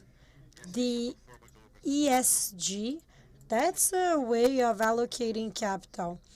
I'm an investment manager, and the cover of the column this week said there's no ESG, there is only E. And on E, we have climate change. The column is saying that, and I think they have a lot of influence in the world. They are the most important magazine. I must agree, if we don't have a country, we cannot have ESG, and a contribution that we need to have. And E is important not just as a non-tariff barrier, but to explore our advantages. We have many advantages in agro, and we have metrics. I'll give you an example. We finished a work where we had to create algorithm. Where is that being done? I just gave a lecture about carbon in the soil and about the need to make things more pragmatic. So I must agree with the columnist. ESG is just E. And we must focus if we want to take competitive advantage on that. I don't see people in Brazil looking into that as an economical advantage. And the challenge, Arnaldo, I can launch this challenge, is to put together this with carbon credits. I'm asking because I don't know. We should sit together and study, because then I will transform something that is Brazilian and an international title. That is my challenge for you, and we should think about it. Thank you, Marco. Let's go to our closing thoughts.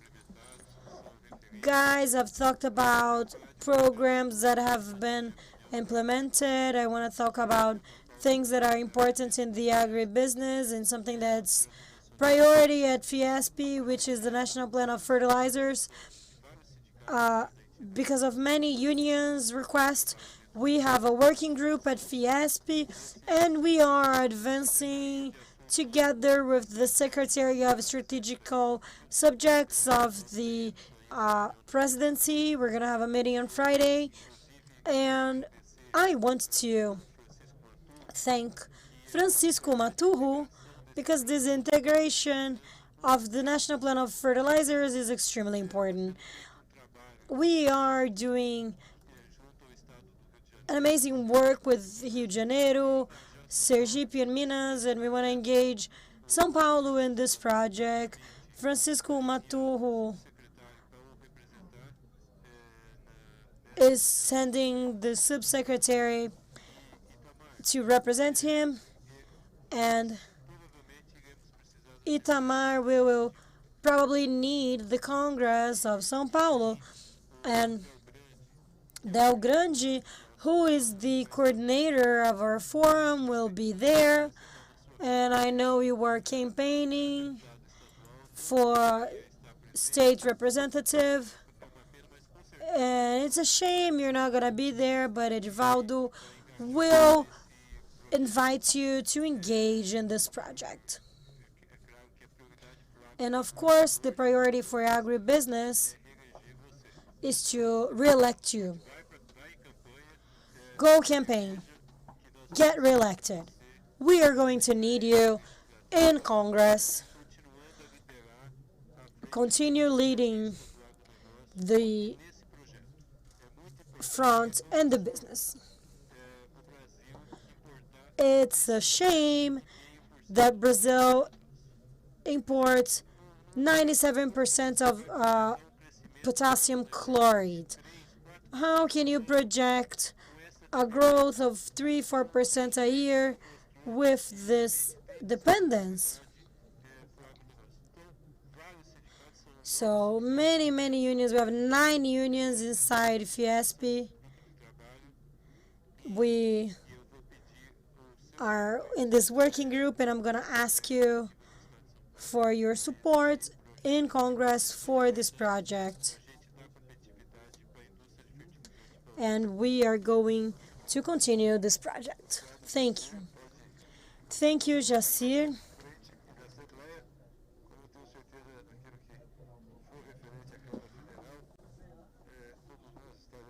Regarding the Federal Congress, we will be involved in a re-election so he can represent us. Let's hear from Arnaldo.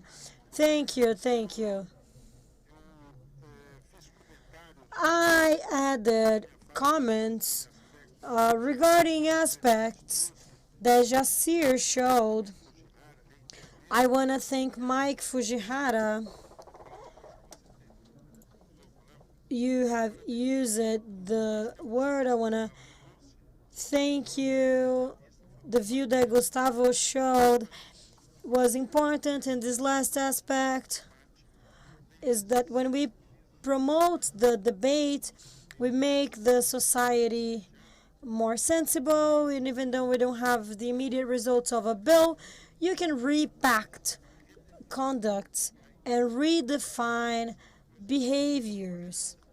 This is something important, and we have tasks for Itamar and Francisco. We have important debates for the National Plan of Fertilizers.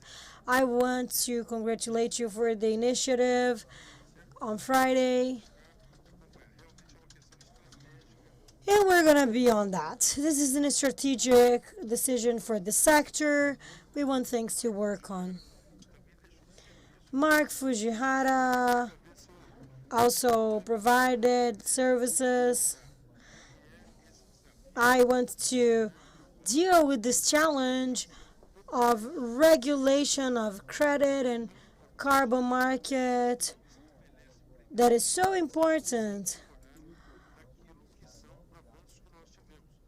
Establishing premises without ignoring things that are important, like the bios, and we are talking about how can they interact with this new concept. This is extremely relevant. You will definitely help us, and we will take that into consideration as well. Nós temos no plano. We have the plan of regulation of infrastructure and logistics. We have the care for the public-private partnerships milestone. We've talked about that.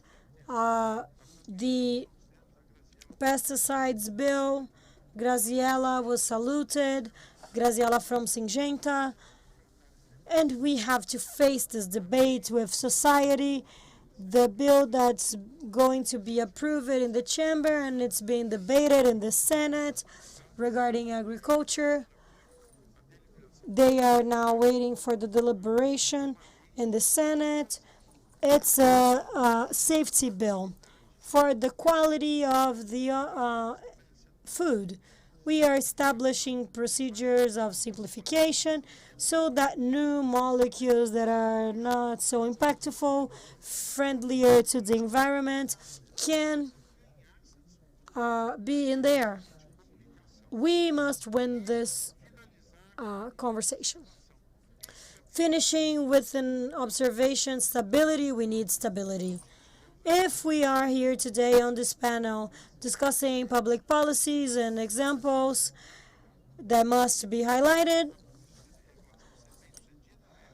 what makes the policies be regulated is previsibility. We must be recognized and respected.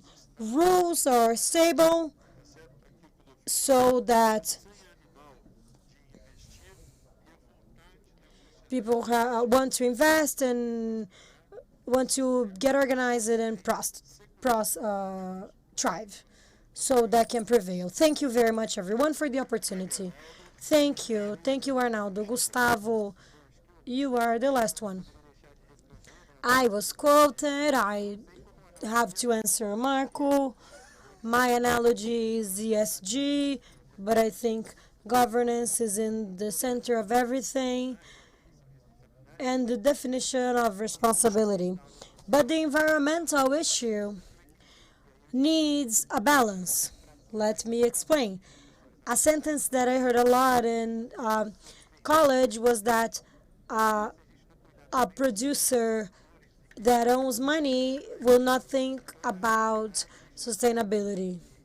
We have to think about that, and we need to address what's being commented. And I want to talk about the civil society that we are, to understand the protagonism and defining the agendas and the road of the country and the practical issues that we need to participate. And I think the Institute is a good instrument for the sector to act in Congress. So I'm here and thank you for the opportunity. Thank you very much. Our time is over. Everybody's very disciplined. Thank you very much for being here. Thank you everyone listening. Good afternoon. Good afternoon to every one of you.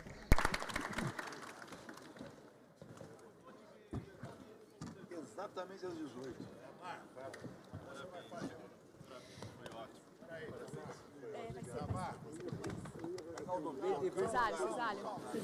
Vai ser daqui a pouquinho. Muito obrigada mais uma vez aqui ao painel também na Arena Global. Muito bom. Agradeço a todos e thank you so much for the panel on the Global Arena, and I want you to please stay with us. After the last panel, we are going to have the closing ceremony. So please stay here. We are done at the Global Arena. Stay here, stay inside, because we are going to have our closing ceremony. Markets. So, for example, that Brazilian government developed in the 70s to address this problem is a very interesting way. So, what we mentioned, I think in Portuguese is SEASA, but the National Supply System Program includes to develop 21 supply centers. This systematic approach, this program became a powerful network of wholesale markets in urban areas, farmer markets in the rural areas, and more than 100 marketing points and retail markets. Another interesting point of this program is that the network also works as an integrate intelligent hubs, generating value market information. So from this network was possible to estimate the urban demand for each product, given the opportunity to the small farmers in the rural areas to adjust their production plans, reducing costs and optimizing procedures. With improved logistics, transparent market pricing mechanisms, and standardized supply procedures, Brazil fresh fruits and vegetable markets increasing the farmer incomes. So because family and small farmers are key players in the production of these high-value products, this network provides the government with innovative framework to introduce policy to continue to improve the food system, introducing innovation in food production. In addition, this network enables better traceability, providing incentives to incorporate new standards, modern packaging options, food production procedures, improving the quality of food production system. So to finish this, my small and short presentation is that I wanted to highlight the importance to share the social cooperation and social experience between the recent past of Brazil and the present of Africa context. So with this, I conclude my presentation, and thank you very much to all. Obrigado, Fernando, a sua participação. Thank you very much, Fernando. Your presentation was very important in terms of income that family farming represents a lot. There's a lot to be done still. And even in Brazil, we see that. Thank you very much, Fernando. And I'd like to mention, I'd like to thank Romana and the other panelists.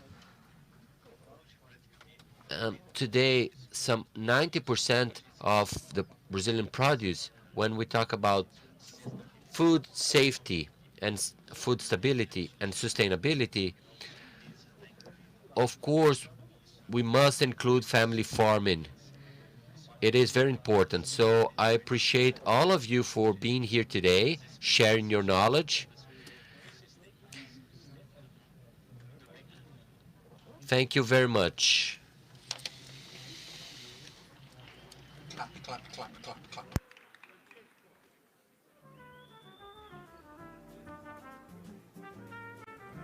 Já foi, né? Tá, que aí eu vou chamar o doutor Plínio pra fazer. Tá bom, tá bom.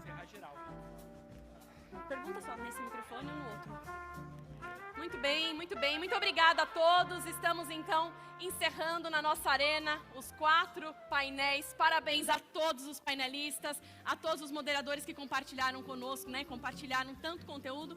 E, por favor, Dr. Plínio Nastari, presidente da Datrago, para suas palavras finais.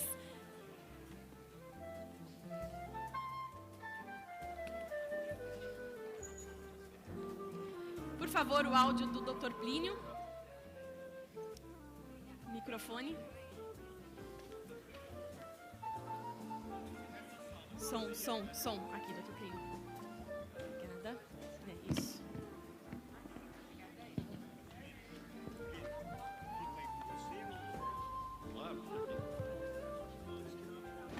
Alô. Olha, eu gostaria de fazer algumas considerações de encerramento É uma responsabilidade muito grande de fazer essas conclusões finais. Esperar mais um minuto. Mas, em nome das entidades todas realizadoras do GAF, que são a ABCZ, a BPA, a Abra Milho, a Abra Frutas, o Fórum Nacional Sucroenergético, a Datagro, a Maisal, que congrega a Abra Milho, a National Corn Growers Association, National Corn Road Association, a Sociedade Rural Brasileira, Brazilian Rural Society, UNAME, the National Union of the Corn Channel. I want to tell you about the satisfaction of doing this 5th edition, 10th year of this forum. This is an event that counted with the presence of the highest authorities of our country. They have been here in the opening in the first day. We had the president of our president, highest position, ministers of secretary, presidency, Minister of Economy, Minister of Agriculture, Minister of Environment, Minister of Communications, Minister of Women. We've had the presence of the highest authorities in São Paulo. We've had here representatives representing the governor, Secretary of International Relationships, Mansotti, the Secretary of Agriculture and Supplying, Francisco Maturro, representatives and authorities of many, many countries present here, ambassadors. We had the presence of representatives of the highest level, Director of Agriculture of the Commerce Chamber, the President of the BRICS, Marcos Trujillo, the presidents of many, many sectors in many industrial sectors of Brazil and other countries, entrepreneurs, researchers, the academy, everybody discussing this great theme of GAF this year, which is food safety, sustainability, and climate change. The world is facing transformations, great transformations due to conflicts, war in Ukraine, change in geography, logistics that is transporting food and energy in the world. The world is moving towards Asia. That reflects in commerce flows. And we see an incredible need for innovation, technology development, and transferring these technologies from many countries in a fast way. That must be done, in particular by Brazil, with tropical. The regional tropics and the temperate region, subtropical, which applies to a series of other geographies. And we see this search for knowledge and opportunities as a reflex of exactly the increase of food consumption which the world is facing with the growth of the middle class and the development of income, especially in the emerging countries. The challenge to produce more food is being fulfilled. Agriculture is being capable of producing not only food but energy sustainably energy for mobility and heating. And this provides a lot of hope as those discussions and threats that we would find boundaries for the development of agriculture. They have been falling flat due to technological development that has been observed. However, it is very clear the notion that we're not dealing only with challenges related to volume of supply, production, and supplies, but valuing this product. And it is very clear then the notion of the dominance and the word that has been discussed greatly throughout, the control of narrative and the normative and its control. So we must recover, take back control of the narrative to get the information to arrive correctly to the opinion makers and decision makers, the press and consumers. And the normative, which is established by these decision makers, the parliaments, and those who are formulating regulations and on different levels. May they be regulations that do not embed distortions but are based on science and fair rules. And this may be the biggest challenge we are extracting from these past discussions, the challenge to create normatives that will value that which is being done correctly without distortions and are camouflaging restrictions and access to markets or restrictions that have as goal different targets from fair competition and market, which are factors that propel the continuity for innovation. So I wish to thank all the companies that supported the fulfillment of this event, that allowed for us to be able to accomplish it. All the governments from other countries that supported us. This is the only global event that counts with the support not only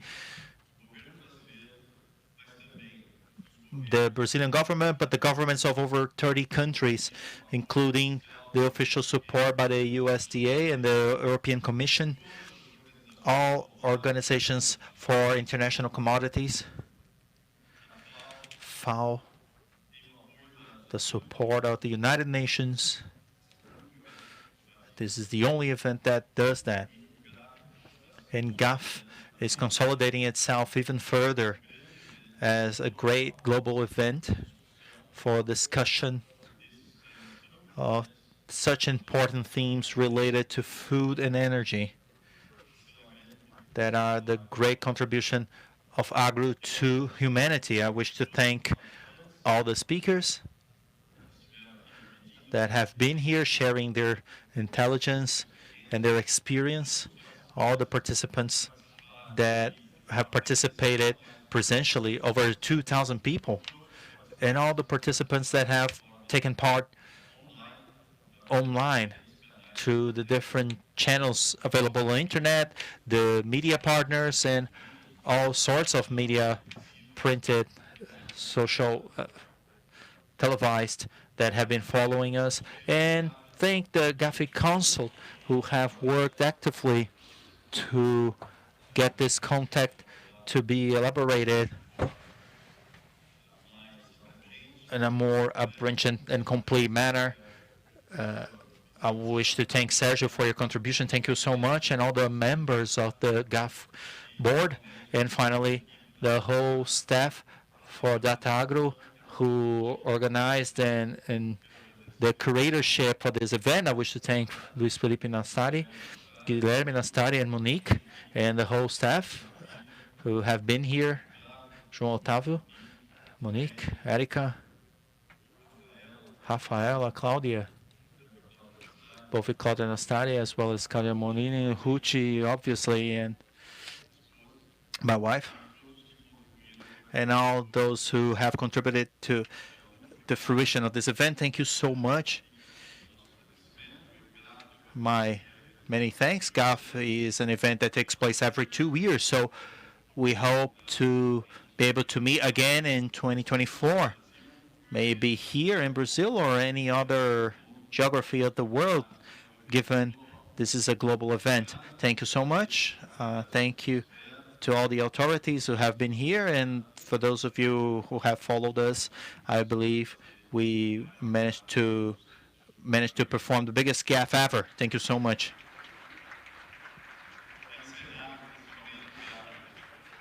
GAF is now officially closed. Thank you. I wish to thank all of you to watch together a retrospective of the second day. Aquilo que se propõe a ser espaço para a reflexão e o debate expandiu fronteiras e se tornou movimento contínuo.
Aí nossos agradecimentos especiais a cada de vocês e a todos que apoiaram. Our special thanks to all of you and everybody that supported the biggest encounter of international agribusiness, the Brazilian Agency of Promotion and Investment, Apex Brazil, Crop Life Brazil, our master sponsor, Bayer, Bradesco, BIAG, the support of Banco BV, Gema, Globo Rural, Serasa Experience, MSD, Standard Bank, VBSO, Yara, and WIS.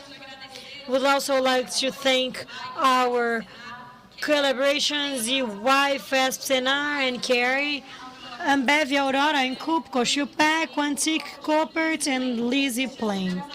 We had the honor of receiving the participation of international organizations like the International Fund for Agriculture and Development, Inter-American Institutional Operation for Agriculture, International Sugar Organization, and the International Brains Council.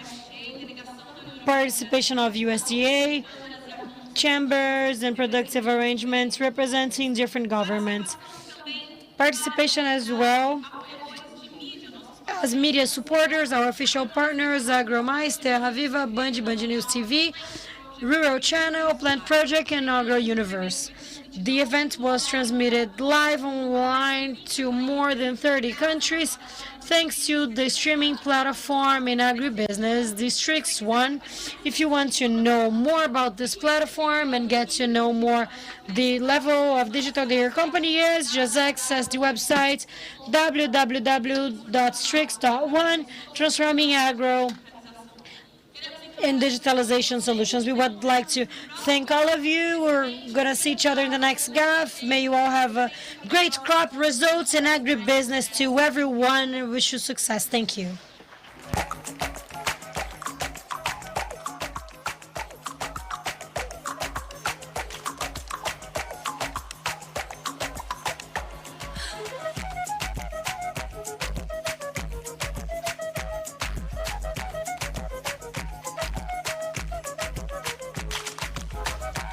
Alô, alô. Galera, acende a luz aqui, nós vamos fazer a foto de final. todo mundo dos realizadores, todos os realizadores do GAF aqui, doutor Plínio, doutor Cesário, doutor Sérgio, Santim, quem está aqui? Mário, vamos tirar foto aqui do final do ano. Final do ano? Chama a Datagro, Érica, todo mundo aqui.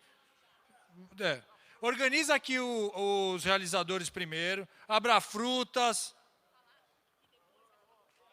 E vai ter cerveja depois para no final aí, galera. Ihu!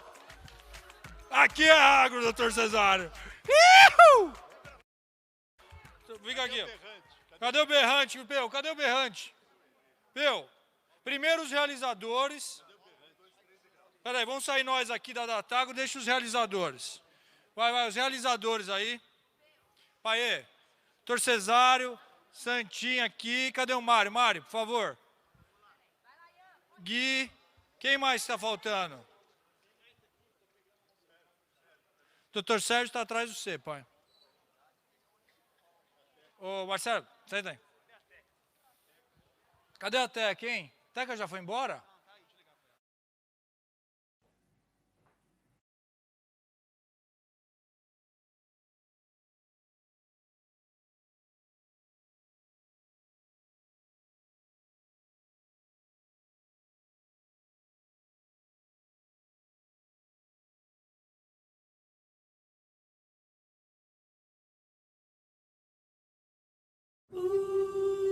E se a casa não encher?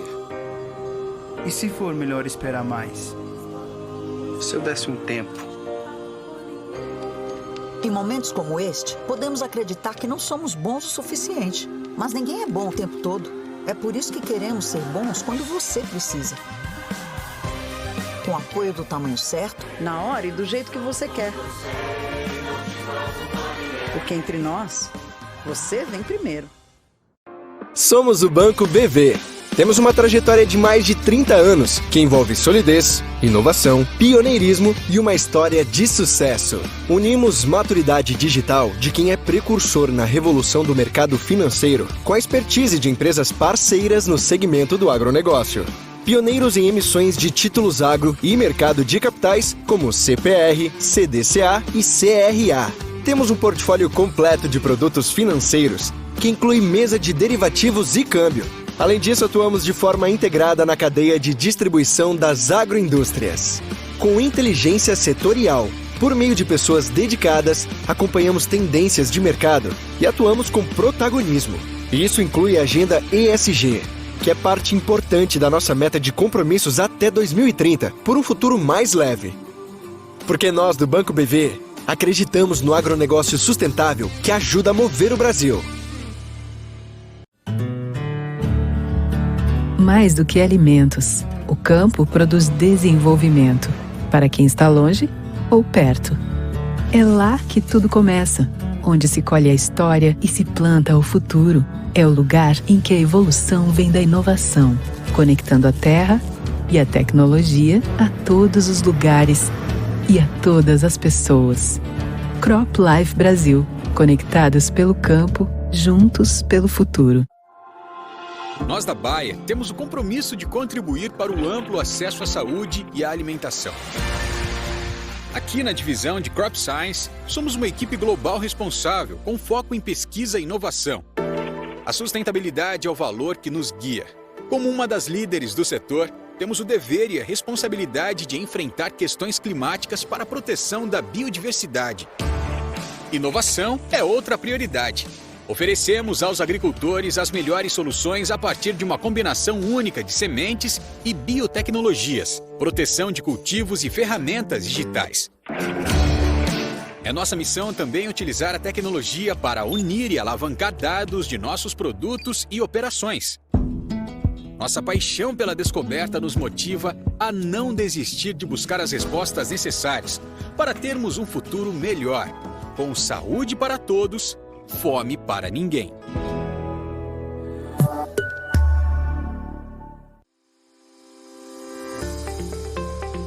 Você sabe o que é um FIAGRO e no que ele investe?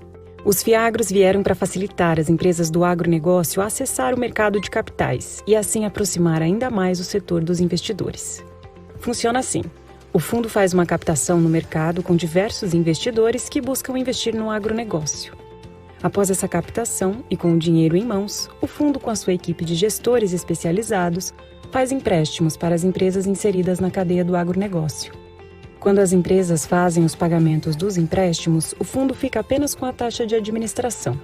E, dependendo do fundo, uma taxa de performance, que são taxas pré-acordadas e que não irão mudar durante a vida do produto. Todo o restante dos rendimentos é repassado aos cotistas do fundo.